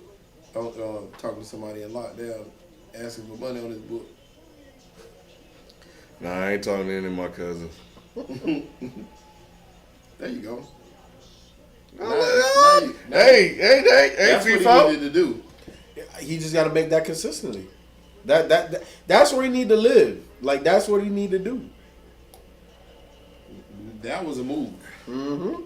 He's had a lot of moves in this game. I wonder why he never done something like that before. Like that. He does it. It just don't go in. It don't go in.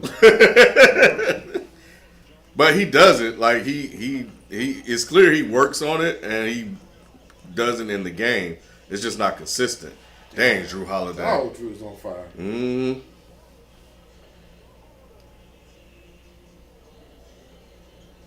Now it's time to work on some stuff. You should have shimmied right there.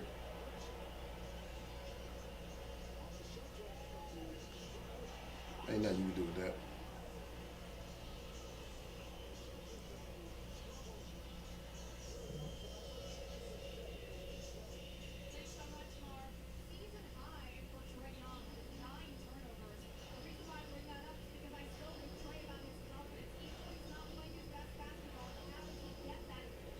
What is Clint Capella? Clint Capella, that was nice. Yeah. He ain't had nothing else to do to fall. If the Bucks just, I still say if the Bucks just grab him and foul him, they probably win that game. There you go. Let him shoot that. There you go. Cause look, the Hawks got some shooters now. Don't act like they can't shoot themselves back in it. They sure can. They missing a lot of shots. Trae Young, Gallinari, Bob. I like that Trae. Peter. You said you like Trae what? Well, it don't seem like he's getting frustrated all that much.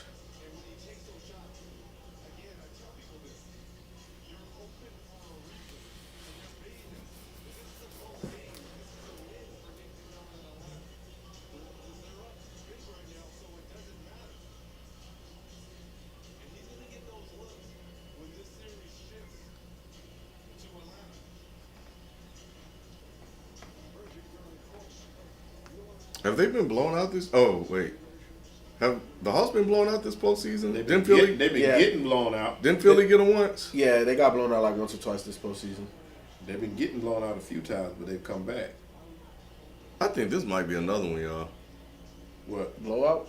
Come back. Come back. Could be. That's what I'm saying. It ain't gonna be. It can't stay this bad. They just gotta limit the damn turnovers, man. Oh, Trae gonna Somebody's be, open. Somebody. he going double digits. Good pass. That's the play to make. Exactly. And then now play solid defense. You're not even at the point right now where you need to get you obviously need to get stops. But see, this is gonna happen. That's what's gonna start happening. Yep. It's gonna average out. Them boys was dumb hot for. Okay. If he makes this, See, you go. See, just like that. Time out. You down? You got it. It's 30, and it looked bad. You got it down to 30. Hey, but look. Let's be honest. Let's say the next 3 possessions they get 3 stops, and let's say they hit 2 threes and a 2. That's 8 points, right? That goes down to 22. That's another timeout on them. You go on another 8-0 run. Bucks gotta call a timeout. Let's say they score 1 or 2, then the Hawks get on another mini run, right? So let's say you get it down to 22, they score 4. Let's say you get another 3 or 4 stops with 2 or 3 threes in that. We're talking about 15, 18 points. Yeah, this is the NBA, man. Runs are Like part this. of the game. Yep. It happens. It happens. And once again, all you got to do is concentrate on let them keep shooting them threes. As long as they're shooting threes, you got a shot. Because these guys aren't that consistent. Ain't nobody that consistent. The law of averages will come into play. Mm-hmm. Yeah, they had a run to cut it to 30. Yeah, that was kind of crazy. But if I'm Nate, man, I'm not having them boys look at the scoreboard. We shouldn't be looking at the scoreboard. Nah. We should be dominating possession by possession. Yep. This is a 1 possession game.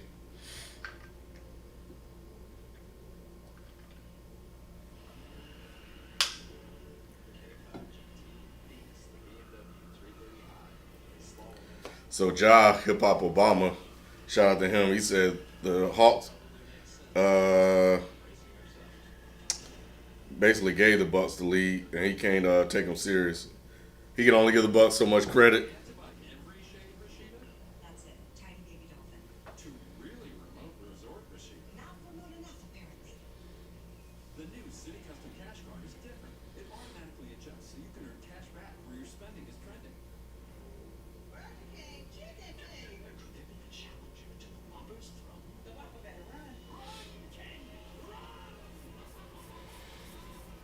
Mm-hmm.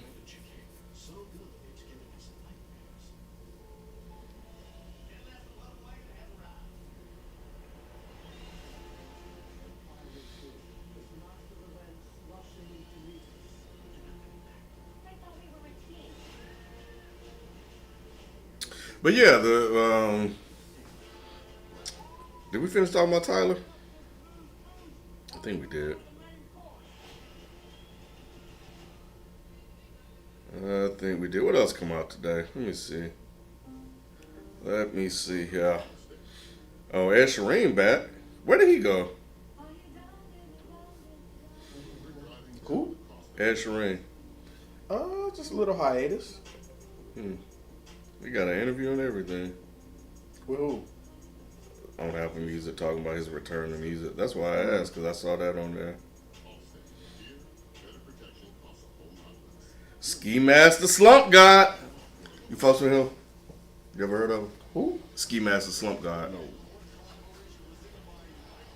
He go hard, man. You know what's so funny is how people watch a game and then they say like I'm seeing even in the chat and I'm hearing my friends at home say this series is over. The series over. Yeah, a lot of people are saying that. I'm like, I don't get how y'all can get that from one. This is the NBA. This thing swings one game to the next, and they're not connected. It's not a running scoreboard. So in saying that, the next game is going to start 0-0. So what the Hawks should be concentrating on is making this a game. All those old songs. But yeah, who's to say they can't come back? They've done it before. Yeah, these are old. Look at this shooting. He just dropped this? Yeah. Look at them. You They see what you rebound. see now?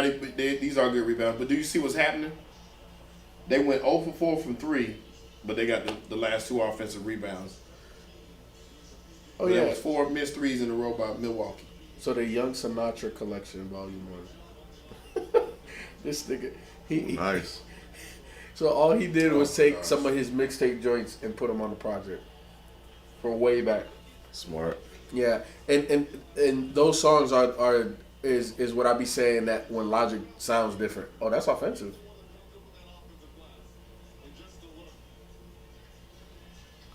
I find players are funny, boy. When they got it going, they be talking so much shit. But when they struggling, they don't be making faces and shit.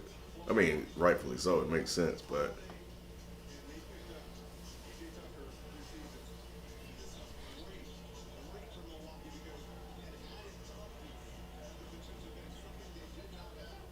Good oh hustle. no, that's not. That's on Giannis. Good hustle. That's on Giannis. But yeah, that's weird that they're saying the series Yeah, a lot of is people, over, not but people been a saying, game. you know, people been looking at games and calling them just like they said that Clipper series was over. You can't say that in the NBA. You just can't right now. And one thing that I'm noticing about this game, and I'm proud of the Hawks on, is they still fighting. You know what I'm saying? It don't look like to me they're giving up. And they probably won't come back and win this game. But the point is, you want to make an effort and hit Milwaukee in the mouth. Let them know, look, we in this. Yeah, you got off on us tonight, but we still in. It's still 1-1. You still did what you came there to do. Like you said, they stole a home game. Well, stole a road game. Which they have consistently done all playoffs. Right. They win the first, lose the second.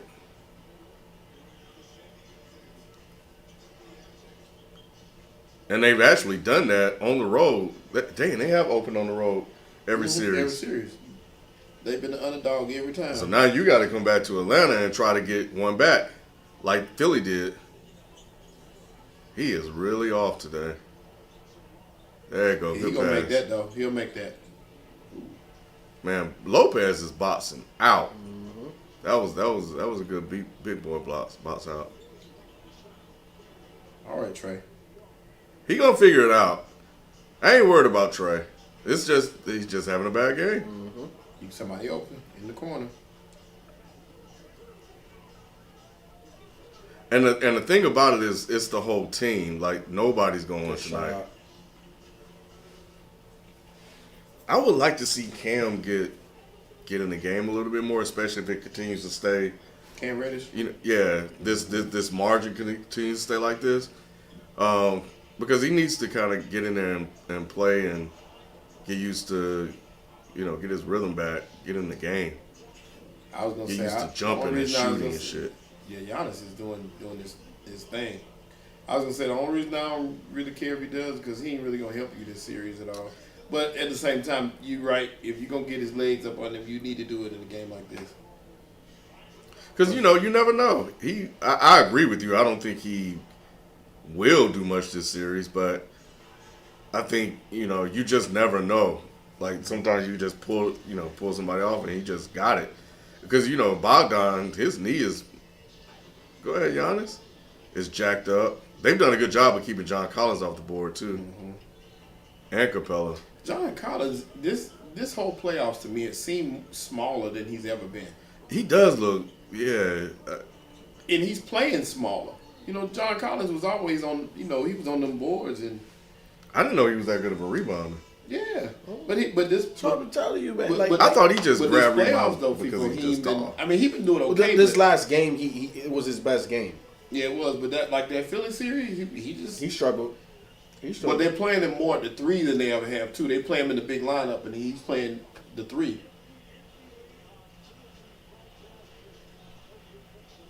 Crazy eyes, they call him. I still don't know why he didn't play against the Nets. Who was that? Bobby Portis. He was so good for them during the regular season. He was, period. And should be playing a lot more than he does. Yeah, I don't know what Bud was thinking with that. Bobby Portis is a starter somewhere. I ain't going to say with this team, but he's a lot better than he gets credit for. He can't, like on a bad team, he could definitely be a starter.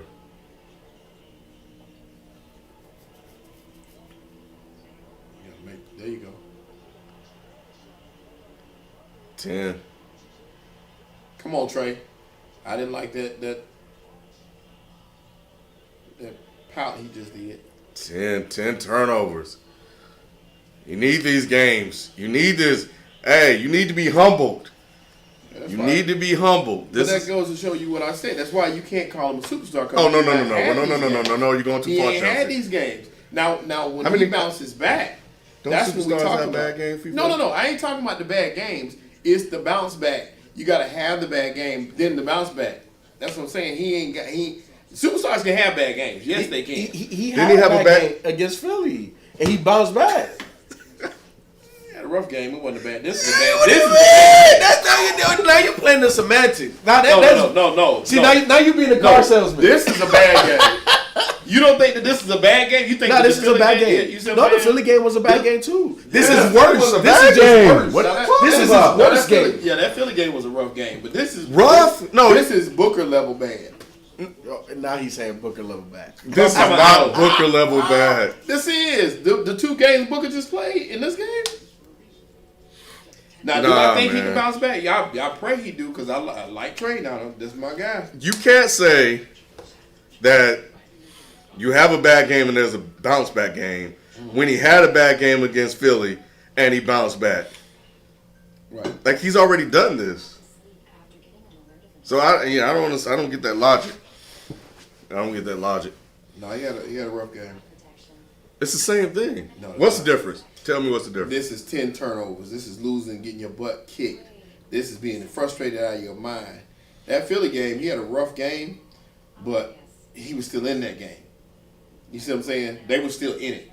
So he wasn't facing this type of adversity. Bro, he was shooting like 20-30%. But they were still in the game. That's the worst time to have a bad game. No, if you're in a game and you know I ain't got to hit with one of these things and we back on track, you fine. He could make 5 shots in a row and they still don't mean nothing. So this is a bad game. Now bouncing back from this one and coming in strong, good thing for him, he's gonna be at home. Shelton. But coming back from this is different. This is a now you can have rough games and that's not really semantics, people. The reason why I say that is a rough game. But you haven't explained to me the difference. I played. This is it. I played rough, but we were still in the game, and we still won the game. So a rough game is a game that you're still in and have a chance to win. Let me look at his stats in that particular game because I know he played bad because I watched it. And a bad game is when you getting blown out. Is that the logic? No, a bad game is when you commit a season high in your turnovers. You're not making any shots, and you get a bad game can be a culmination of a lot of things. But this it could be bad shooting. This is all of it. I know, but it could be. You're just saying bad game is high turnovers. No. I said that first. I said it can be. It can be just turnovers. It can be a lot of different things. But what I'm saying is this is colossal bad when you have the turnovers, you have the poor shooting, and you're getting blown out. So this is all of it together. This is bad.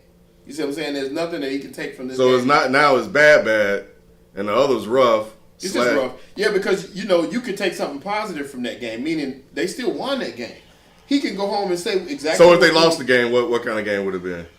What if they had lost the game? It would have been a bad game. You would have let him have it, just like you did everybody else. But would it have been a bad game? It would have been a rough game. It would have been the same thing. 5 for 20. He still scored 21 points. Had 10 assists. That wasn't in. Let me see his turnovers in that game. He had a bad game. He was shooting horribly. Yeah. 6 turnovers. He scored 21 points. But he still had a lot of turnovers. He had 6 turnovers. Yeah, 6 turnovers. He only has 4 more tonight. He had 10 assists. This game right here, what's the day? I know what the day is. 25th. But this is a trifecta. This is like... You're changing the word because you know that you're wrong. How is that wrong? You know that you're wrong. How is that wrong? What I'm saying you forgot is, about the Philly game. No, I ain't forget that Philly game. I didn't forget it. They won it. You can't... Once again, winning cures all. So you can go home that night. You ain't going to be thinking about how bad you played if you This won from the guy that was fussing at me in the chat telling me that all I care about wins and losses. What? That's what I'm saying. This was the same guy. This guy was lambasting me because he said that all I focus on are wins and losses. It's true because but now that's all he's throwing is wins and losses. Because somebody can score 42 points and have 14 assists, and you'll say they lost, so they got to answer questions. And I'm like, yeah, they lost, but they had a great game. Like, I mean, what more could this person? No, he scored 46 points and had 14 assists. I'm like, what more could that person have done? Why are they answering the questions? Why aren't their teammates? Context the moments. Why wouldn't their teammates be answering the questions? But the reason why I say this is different is because this will sit on him. You think on the play, they won that game 7 in Philly. He had a rough game. Do you think he was celebrating on the way home? Yes. Or was he saying? Yes, right. He was celebrating. After this game on the way home, is he going to be celebrating because they won? Or no. That's why I say this is a bad game. First He's of all, gonna feel worse the reason why that makes no sense is because you always celebrate wins and you always are upset about losses. Correct. No matter how you play. Correct. So what I'm saying is, if you have a rough game, you got to understand this. If you have a rough game, it got to sit on your spirit. How you respond to having that rough game matters more. And this is rougher than a win. A win with poor shooting is still a win. So you still got something to be happy about. He won game 7. It's so still a bad. You'd be like, yeah, I had a rough game, but we won. Let's move on. I'm going to play better tomorrow. But this game, after getting your butt kicked, that's when you got to respond. The only difference is the bad game in this one will affect the outcome, whereas the bad game in game 7 didn't affect the outcome. At the end of the day, they're both bad games. No, we're talking about individual performances of a player, right? But and what he did in that game. We're not measuring the output of the game. We measure his performance in the game. But you measure how he responds to the output because that's what matters. What matters is he did in game 1. No, that's what FIFA and I trying to tell you. No, y'all not. Y'all not. Think about it. Now think about playing a game. If you play in that game, the goal is to win the game. That's what your goal is. If your team wins, you're not coming back. You're saying to yourself, I played rough, but I can recover. We won. I'm good. That was Ticket Jerry. Ticket Jerry was at the game from Atlanta. What's up, Ticket Jerry? But if you're saying we won the game, and in the back of his mind, he's got a positive. We won that game. This game, he has nothing positive. He's going to stew all the way home. Ain't no celebrating, ain't no thinking about nothing but the fact that he got his head kicked in this game. So all he's thinking about is, dang, I played terrible. That last game, yeah, he might have played bad, but he ain't thinking about that. He thinking about we moving on. That's easy to do. It's easy when you move on. Nah, because you can be like, damn, I played like shit. Nah. But I'm glad we won. Yeah, right. But I still play like shit. But ain't that a different, wouldn't you say that's a different mentality, FIFO, for you? If you won that game, you're not as low as you would be after this game because your team won. But wins, you're always going to be affected by ends. Look, at the end of the day, win or lose will always affect you emotionally one way or the other. Mm-hmm. How you perform in those games is the constant. Correct. It's performance. Correct. Bad performances. The only difference are outcomes. Correct. And the other thing you're talking about is how teammates can help overcome bad games. And that's what Herter was doing. Correct. In this one, there are no one to help him overcome these bad games. So what I'm saying is his mindset as a player who's, No, you're going to look at it as a team. Like, damn, we all played like shit, but I played. Not at this level, but I played different sports, and I've had rough games. We won the game. Yeah, I had a rough game, but we won the game. I just need to know the difference between a rough and a bad game. And you ain't explained to me. It could be, say they were the exact same stats. A win and a loss makes you feel different afterwards. I just need to know the difference. It's easier to recover from a win. Give me an example of a rough. A rough game and a bad game statistically. I'm giving it to you. 10 turnovers, even 10 versus 6. That's different. His game high in turnovers has been 7. So what if he had 2 turnovers, but he was 1 of 15 from the field? That's a rough game. That's a bad game. But what I'm saying, a bad game is when you're getting blown out too. You got a trifecta. Like I said, he's getting blown out. He's not scoring, and he's turning the ball over. This is a trifecta. Everything that you can think of, every aspect. He's missing free throws too. Every aspect of this game has been going rough. He's missing threes. He's missing shots. He's turning the ball over. So rough games are games that you win. Rough games can be a game that you win or lose, but not everything is going bad. He was 9 from 11 from the free throw line in that last game. So he's making free throws. He was doing something. He was contributing. And like FIFO say, he turned it on and had good spots. So what I'm saying is he got stuff that he can look at in that game and say, I got positives out of that game. When you look at this game, game, he has nothing that he can say he got positive. When you look at this and you see that they're down by 40. Right. If I'm Trae Young, am I saying that this 40-point deficit is all me? I would hope that he wouldn't think that way, but some people do think like that. You think that Paul George didn't think that he lost that game by himself? Paul George did lose that game. Yeah, he lost that game. That's 2 free throws. So is that a bad game? Or no, it's not just a rough game. No, it wasn't a bad game. That was just he missed free throws. It was a messed up situation. But how can y'all say he lost the game without Paul George? He wouldn't have been in the game. I know, but if Shelton, he missed 2 free throws. Yeah, he missed 2. Now, I hated it, and I thought it was awful, and I agree with you. He sucked for missing them. But at the same time, in a natural mind, you could say, I wouldn't even been in this game without me. Well, that's what Ty Lue told him as the coach. That's what you're supposed to tell him. Right. But the outcome is he lost the game because he missed 2 free throws. And that's what he could have sealed it. And that's what he probably is. Well, I hope he's thinking that. That way he can come back and. No, that is the fact. That is the fact. How is that the fact? Because if he makes 1, they go to overtime. If he makes 2, they win the game. Correct. So that's it. Like that's he just needed to make 2 free throws. But how many points did he score that game? We're not talking about that. Shelton, look. You know what basketball is? It's a law of averages. Mm-hmm. His average is 80+%, which means that he should make that. Did you see that? So that is here. Did you see that he only missed 3 free throws in the fourth quarter? I agree. For the whole season? Yep.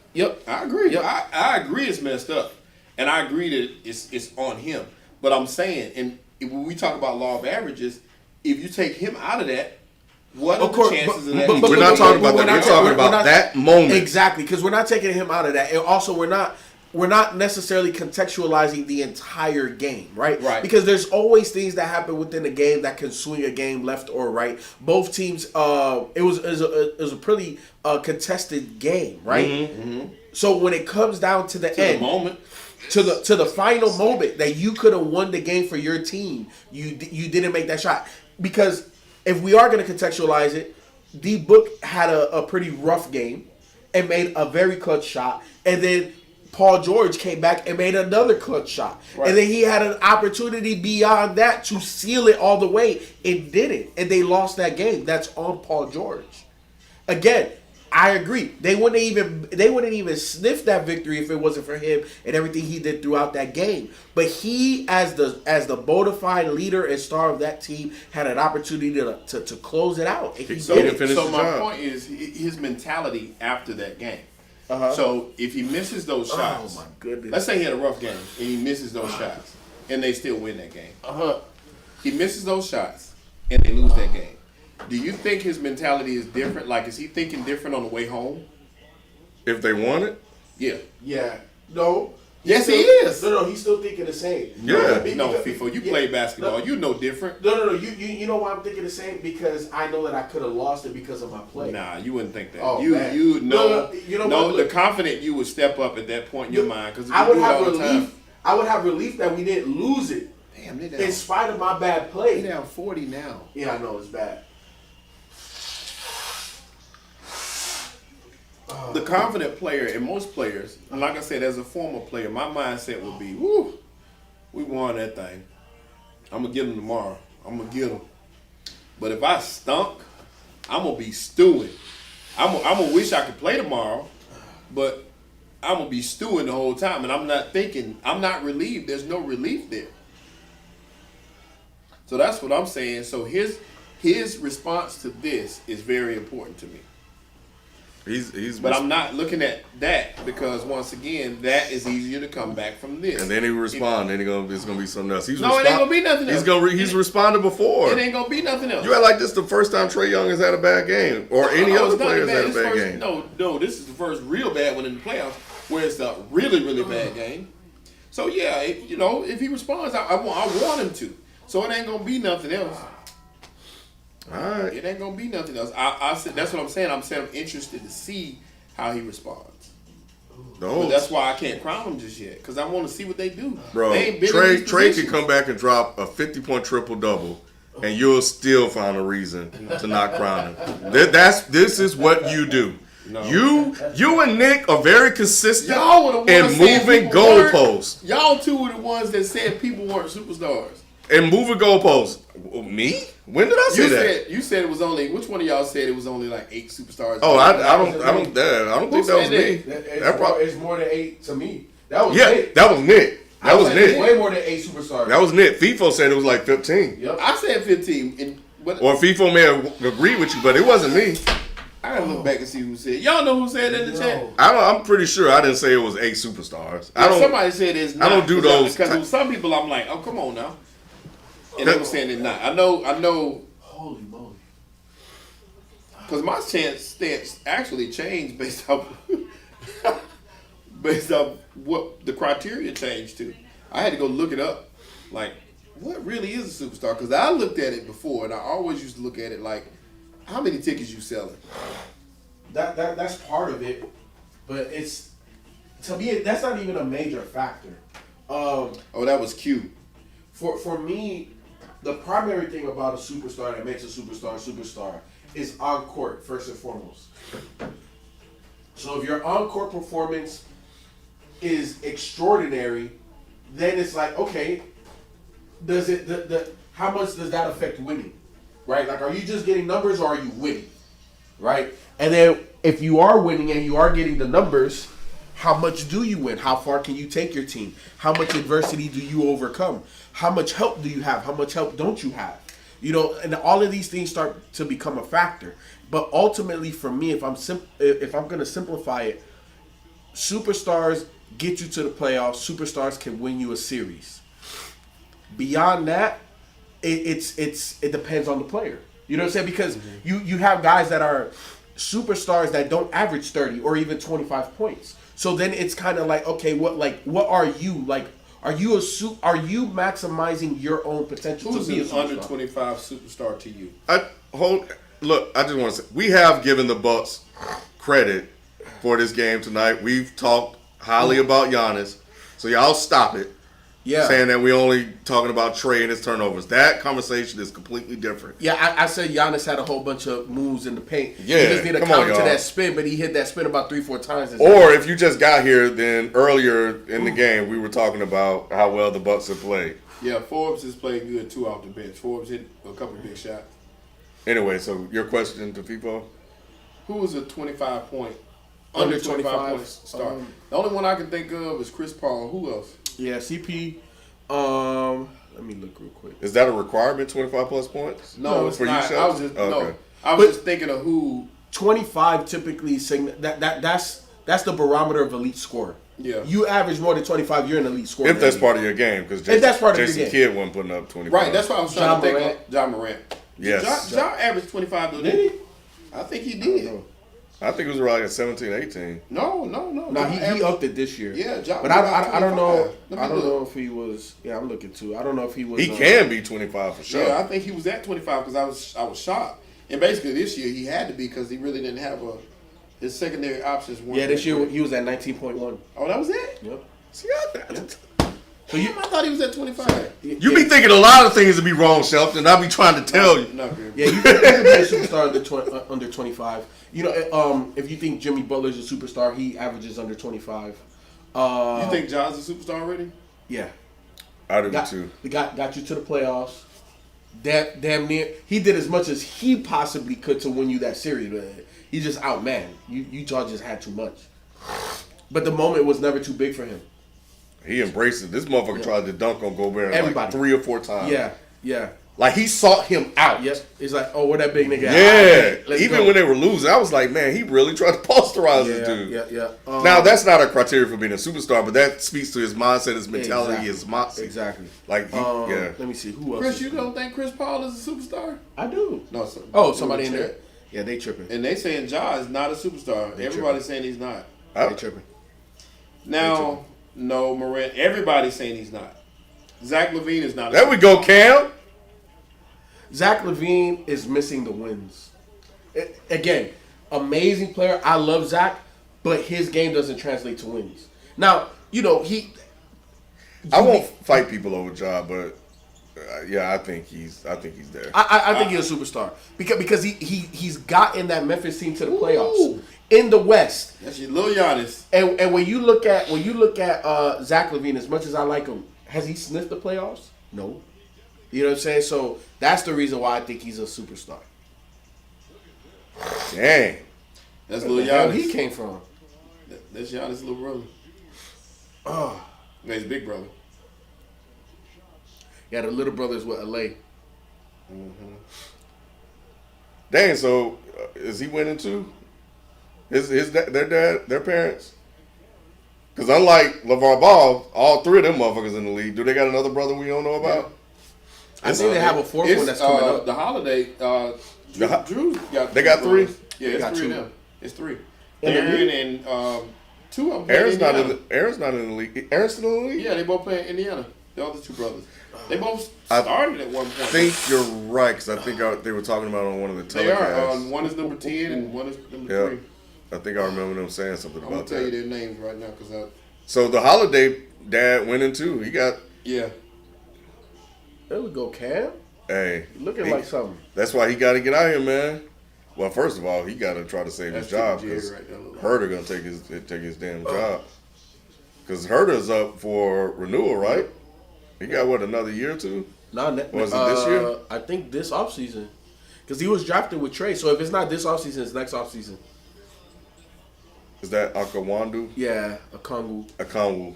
I think he's gonna be once he's raw right now, but He's I super think raw. yeah. But And Justin Holiday. oh yeah, Justin. And his level of physicality isn't what the it's not NBA ready. Yeah, he's real soft. He looks pudgy out there. And not pudgy in the sense of like, because he looks physical, Who'd but you it's just say? like he just look like you push him around way too easy. Who'd you say? Okongwu. Is that Chris Dunn playing? Dang, you know it's bad when Chris Dunn is. Chris Dunn is in the game. I thought, man, did injuries take him out? Yes, Yeah, it started to, but he was on the wrong squad too, playing with the Bulls. no, he's Minnesota. from Minnesota. He went to Chicago after that. Yeah, but Minnesota So he is the was one with that took him Minnesota out. first. That's right. Yeah, he was drafted by Minnesota, and I thought that was the right pick. Man, Everything, but I he did just too. flamed out. He's one I was like super sure about, and I was just completely wrong. Like he can't even get off the bench. Who else was there with him when he played in Minnesota? Zach, all of them. Sometimes I wonder Wiggins. about like, Nah, he was gonna be the point guard. Rubio was already gone. yep. Kevin Love was already gone. They had their young big That's when he three. started getting hurt. And he was supposed to be a scoring point guard too Yep. for them. Yep. Because his college career was he looked nice. Yep. And it looked like he was He ready. looked NBA but- ready. Yep. And he got the size. Yep. And I just wonder, man, like, is it work ethic with them? Do they just not understand the NBA game at Sometimes, the level? and I'm not saying that this is what it was for him, but sometimes just your situation may not be right for you. Yeah. You know, sometimes it just don't work out like that. Who is this motherfucker? Oh man, bro. Is his name Brown? With the gold hair? Yeah. He get a shot. He did, bro. Who was Is that Cam? Yeah. He taking every shot. He like, hey, coach. Yes, sir. Hey, coach, I need some minutes out here. I think with him, it's going to be a lot of like IQ and work ethic. I'm hearing his work ethic too. Damn. And I think a lot of it for him is going to be confidence too. Yeah. He has to get that confidence. T can't even get off the bench. We got to do our superstars list. Talk about somebody that just got. You know what? I'm happy for Lou Will, man. Even if they don't go to the finals, the fact that like they traded him to the Hawks, basically damn near what he probably thought was like purgatory or whatever. Mm-hmm. And the Clippers are in the conference finals, and he's in the conference finals. Right. So it's like nice he that did. they went to the finals. Yeah. I would So it's love like to he see didn't miss out on like the Nothing. moment they're having. Yep. So I think that's dope. And his role is the same. The same. Well, I think no matter where he goes, his role is always Nice. going to be the same because that's what he carved out. Yeah. So everybody knows, okay, you get Lou Will, he's a professional bucket getter. Good move. Yeah, he need to hit the gym. He need to hit that weight room. Yeah. He played good in that Philly series. He was actually guarding Embiid pretty good. He gives them good minutes, but you know he's just a body. Mm-hmm. He could take whatever his name is. He need to be playing somewhere. Who, the guy with the blonde hair? Mm-hmm. He's scoring. Like he looks like he belongs when he's scoring. Lil Giannis with the rebound. Who was that? Who shot that ball? Oh, is that Bruno Fernando? No, Bruno Fernando. Is he a little lighter? No. They had high hopes for Bruno too, but I think they want a Kumu to take. Clint Capella's Yep. spot. Yep. He's the evolution because once he gets his NBA feet up under him, he should be able to do what Clint does offensively with, setting the screen and rolling. But the difference is he can actually shoot. So he'll have more pick and pop opportunities. You think I don't know his contract terms, but A Kongu? no, I wonder is he gonna stay there, or is he almost at the tail end of his career? He's at the tail end, but he can still be a contributor. What they say? For a team. They talking about how he may be helpful during this series. That was a hard pass. Is his brother's still in the league too? I think, ain't he? Who? Jeff T's brother. Ooh. Ooh. Oh, that looked like it hurt. That knocked all the wind out. Mm-hmm. Mm-hmm. Lugs on empty. Oh.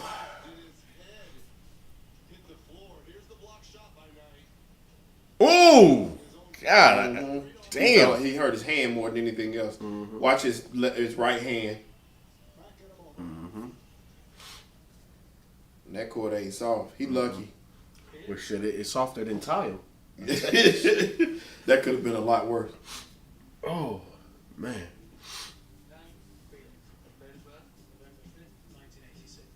This is actually a pretty clever commercial. It is. Yeah. It is.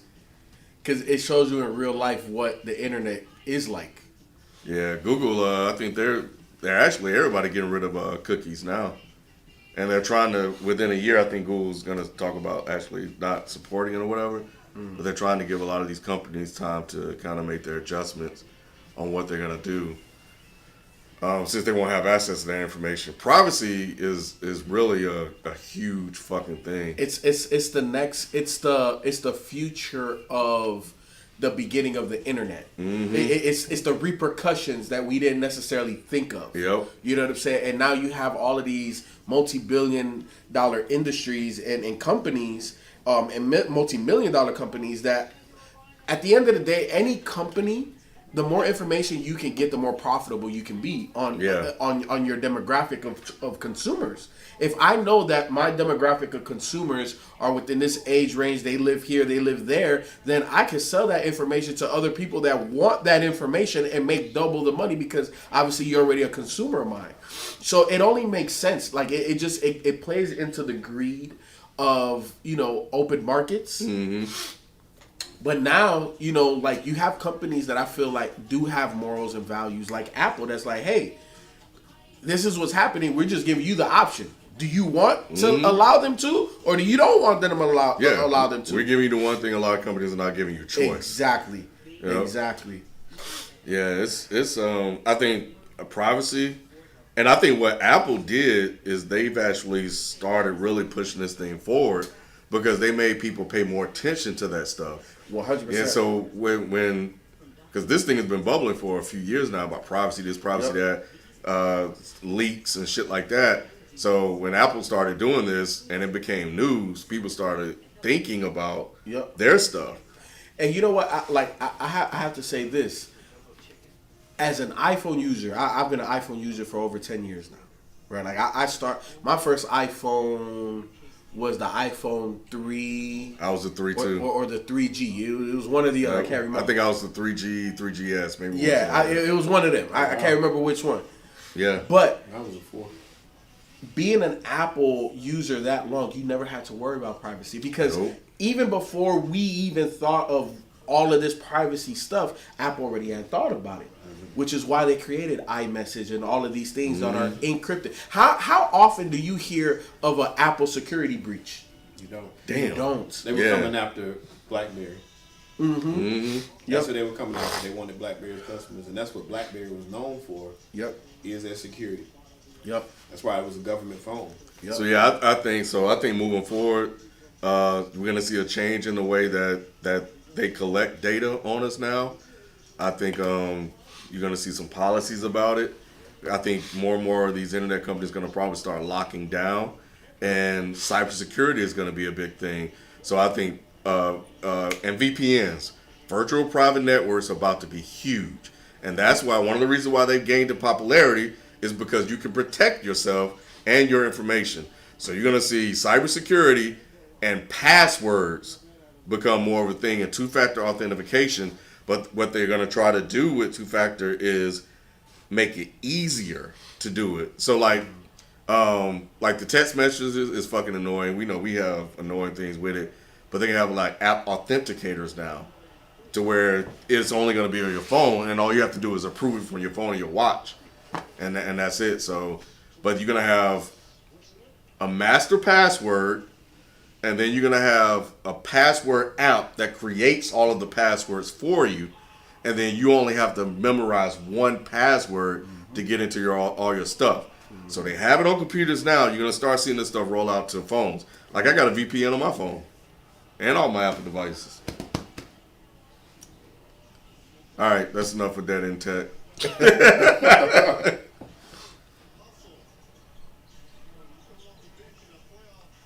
Who is this light-skinned Lonzo Ball looking motherfucker? Good luck. Bruno. They had high hopes for him too, with where they drafted him at. 'Cause I think they got him late. But I think he was the guy they really wanted, but he just ain't. Moonflower TV, will Carmelo get a ring before he retires? Not in Portland. Yeah, not in Portland.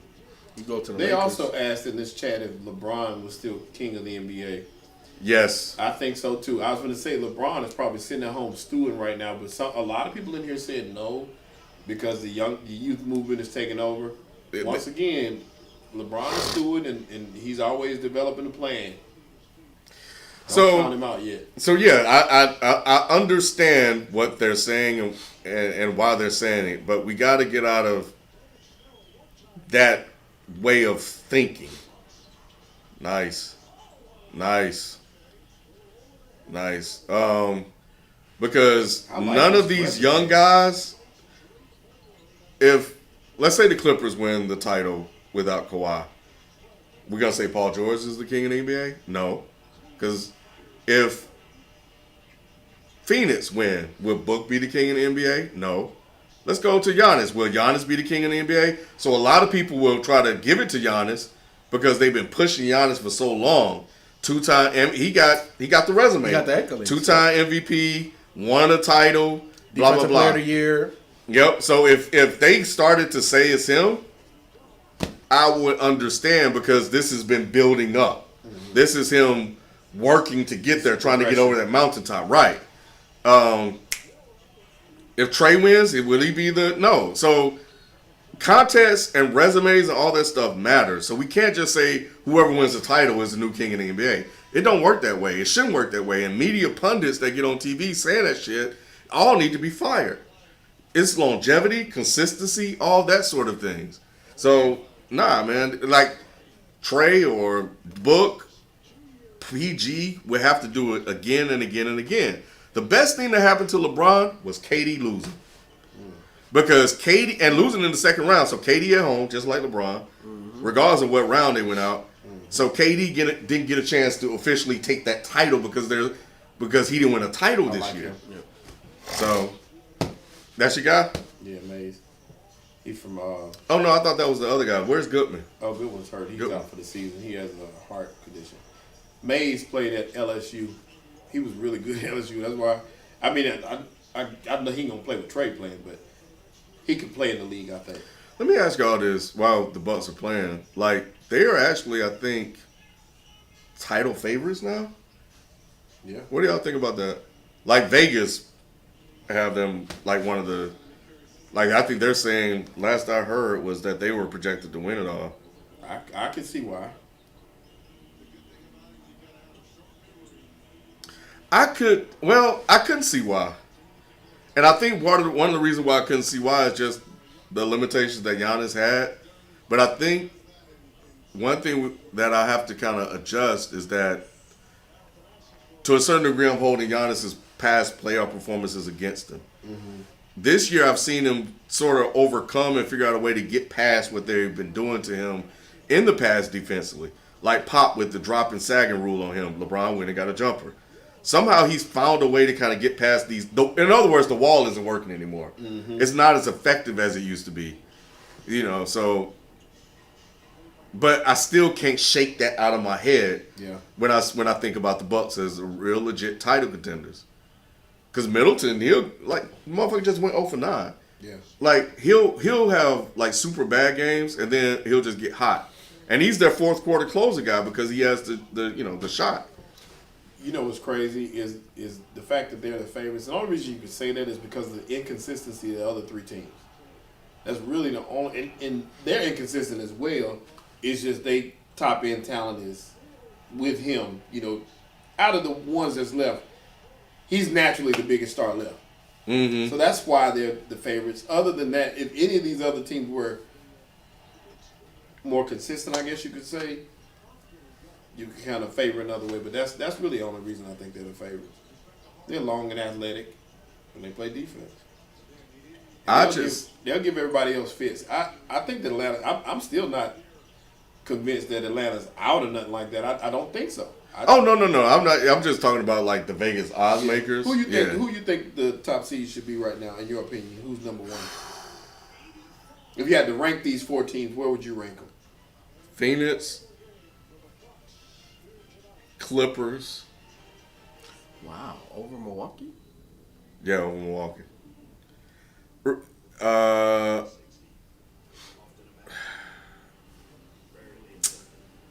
I might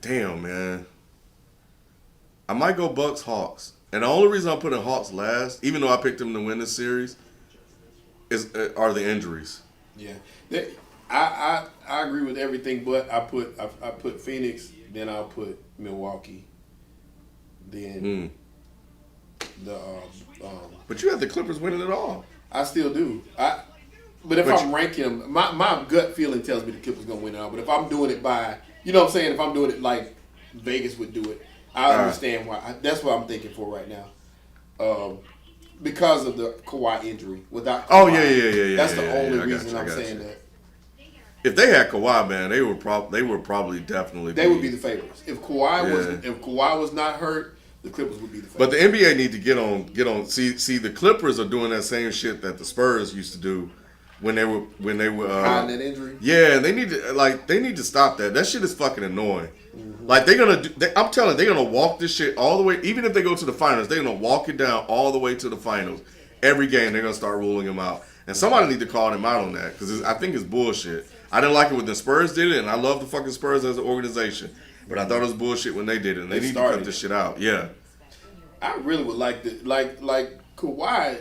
Kawhi is like the biggest mystery in the NBA because you never really know what's wrong with Kawhi completely. Like what's the issue?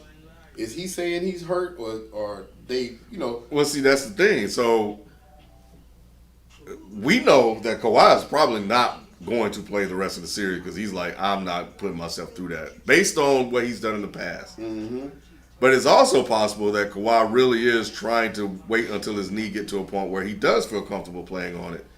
Or maybe he wants to play it on his camp, who has so much control and influence on him, are holding him back from playing. I think that too. Because that last game, like I said, that the last game he played in, he did the post-game interview. And they asked him, they said they saw him grimace when he got bumped. And he was like, oh, no, I'm straight. That wasn't nothing. And that's, of course, it's just posturing and talk. But he looked fine. Like, looking at him, he looked fine. And he just, it didn't seem like a person that was, upset or a person that was questioning it. He just looked like his regular self. We're glad we won. Next game. We're ready for the next game. So, I mean, it would be interesting to really know what's going on. Yeah. So the thing about the Clippers, and everybody can go watch our older videos. I saw something in the Clippers at the beginning of the season. I was like, man, they got to be on watch. Because I think if Paul George plays like this in the playoffs, they got a legit shot. A lot of people jumped on me. We've kind of been consistent. I know you picked them to win it all, now to win the playoffs and stuff like that. But that's why I'm looking at the Clippers a little bit differently. Because I've been watching them this whole season. They went through a stretch where it looked like they were reverting back to their old ways. Mm-hmm. But Lou kind of got them back into like a winning mentality. So.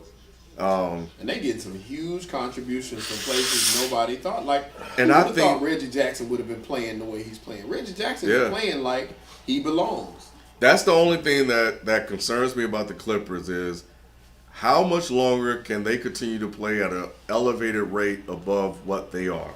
Mm-hmm. So, and at some point they have to run out. They can't keep doing this game after game, series after series. Mm-hmm.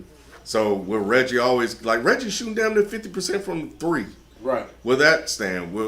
So I don't know, man. It's it looks good though. I mean, what I mean by that is some players shoot and it's like his shot looks like it's supposed to go in. When he takes a shot, it looks like that ball's going in. Every time he shoots the ball, it's smooth. Yep. He got a smooth game about him right Luke now. Kennard. Luke Kennard, I was gonna say that next. Yes, that was my next thing. Luke Kennard. These players have elevated since Kawhi's went out. Pat Bear with his defense. Terrence Mann with a 39-point game. That's still. I agree. It don't make sense. Nah. And his defense is Pat Bev like he playing like a dog too. So it's kind of like everybody's stepping up. Zubac, the way he's playing right now, everybody's doing what they're supposed to do on that team. Yeah, that 39-point game just woke him up, Terrence Mann, because he's only had like a couple of big moments here and there, but now he's unlocked. Mm-hmm. So he think he can do that every game. He's up on the court now. And like he scored 14 his last game, but he was 6 of 8, and he was making key stops and getting key rebounds and putbacks and stuff like. He was doing. Is that Jackson? Yeah, it is Jackson. Jackson Hill. Justin Jackson from Carolina. Oh, he look lighter. He does. He looked white. He just never did work out in the NBA, man. Hiding out on the bench. That's what I thought Cam Johnson would be like. They were both good college players that I just didn't see their game translate. But then again, Cam Johnson was more of a dog than him. Yeah, Cam Johnson just. Yeah, Phoenix did a good job of developing him because he knows exactly where to get his shots, his role. He's a superstar in his role.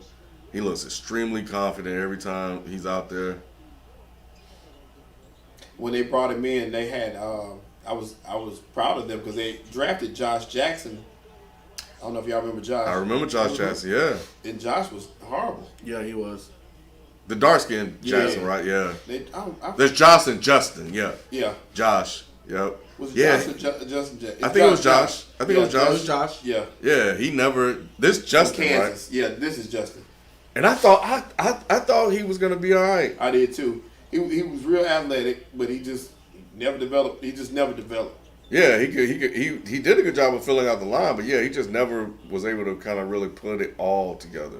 I'll tell you why I didn't like them drafting Cam Johnson. Cam Johnson was a senior. And I was thinking about his ceiling at the time. Like, I was thinking about Charlotte and how they would draft Charlotte drafted a lot of seniors. Yeah.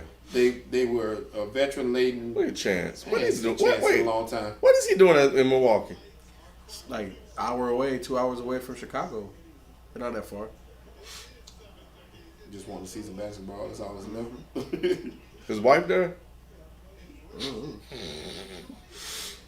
Oh. Just left her at the crib. Yeah, FIFO, you right. What? When you said how we know the Hawks, and maybe we got to look at the Bucks too in our prime time because they give us fucking Reggie Miller. Yep. Instead of Mark Jackson. Yep. Nice. All right, Cam is showing some stuff. He got it. It's just, but can you play within like the starters and exactly the team? You know what I'm liking though about this? He's been aggressive since he's been out there. Yep. That ain't what Cam is known for. Nope. Which, in all honesty, he has all the talent in the world. He's just never been aggressive. He's always had somebody in his way. RJ and Zion. Yep. And I feel like this. As a coach, even in garbage minutes, you can earn playing time. Because before I go to Solomon Hill next game, hey Cam. Yeah. Hey, let me see what you do in these next 2-3 minutes. Right. And if he come out aggressive like that, then it's like, hey Solomon, yes, you gonna sit right here with Solomon me. Sit right there and be a cheerleader. Yep. And that's how you crack the rotation. Yeah, he had 11 points. Yep. Yeah, because I think if you're Atlanta, you probably need another scoring weapon. What's crazy is he took especially off the dribble. Yep. He took after Trey. He took the second highest amount of shots. You got to cut one other with 10, and that's Kevin Huerter. But he was 4 for 10. Yep. If I'm Nate McMillan, the next game, before I decide to put Solomon Hill in there, I'm looking at Cam. Be like, all right, Cam, look. Really? Yeah, I would too. I mean, because I want him to do what he just did. I want you to be aggressive. Get to the basket. Get fouled. When the ball gets rotated to you, if there's a closeout, attack the closeout. Get to the rim. Do what you just did, but against higher level of competition. Do it against the starters and some second stringers. Do that. Because again, it's about mentality and confidence. If this is your mentality, then I need you to do that against whoever's on the court. That's a very solid game. They ain't need nothing else. Ooh, man. Forced 18 turnovers. 10 of them were Trey. Yeah, it was in his pocket, man. Yeah. But in all fairness, the Trey, the ball is in his hands a lot, so it is. Yeah, but 10. Yeah, 10 is bad. And you got to give credit to Drew Holiday. Like, again, Drew was just in his pocket. That was beautiful. And we know Drew is a defender now. Yeah. So what happens is, a lot of these guys will start to press. So it's like, okay, we got to make something happen. He just sore. We need it. It was something happened to his knee. That's not soreness. He be all right. Yeah, he'll probably be all right, but that's noticeable. Like even on the sideline, they were looking at it. All right, y'all, we got some reviews to record. We didn't get a super exciting game, but it was a game nonetheless. Yep. We'll be back tomorrow. And we got a chance to see the Hawks like in adversity, man. So we'll see how they bounce back. And I think Tuesday we get the Hawks. Mm-hmm. So I think tomorrow's Phoenix, Sunday is the Hawks, and then they'll be back. They should be back Tuesday. So, and so Anyway, yeah, that's gonna do it for us, man. We'll catch you guys next time. We out. Peace. Hey.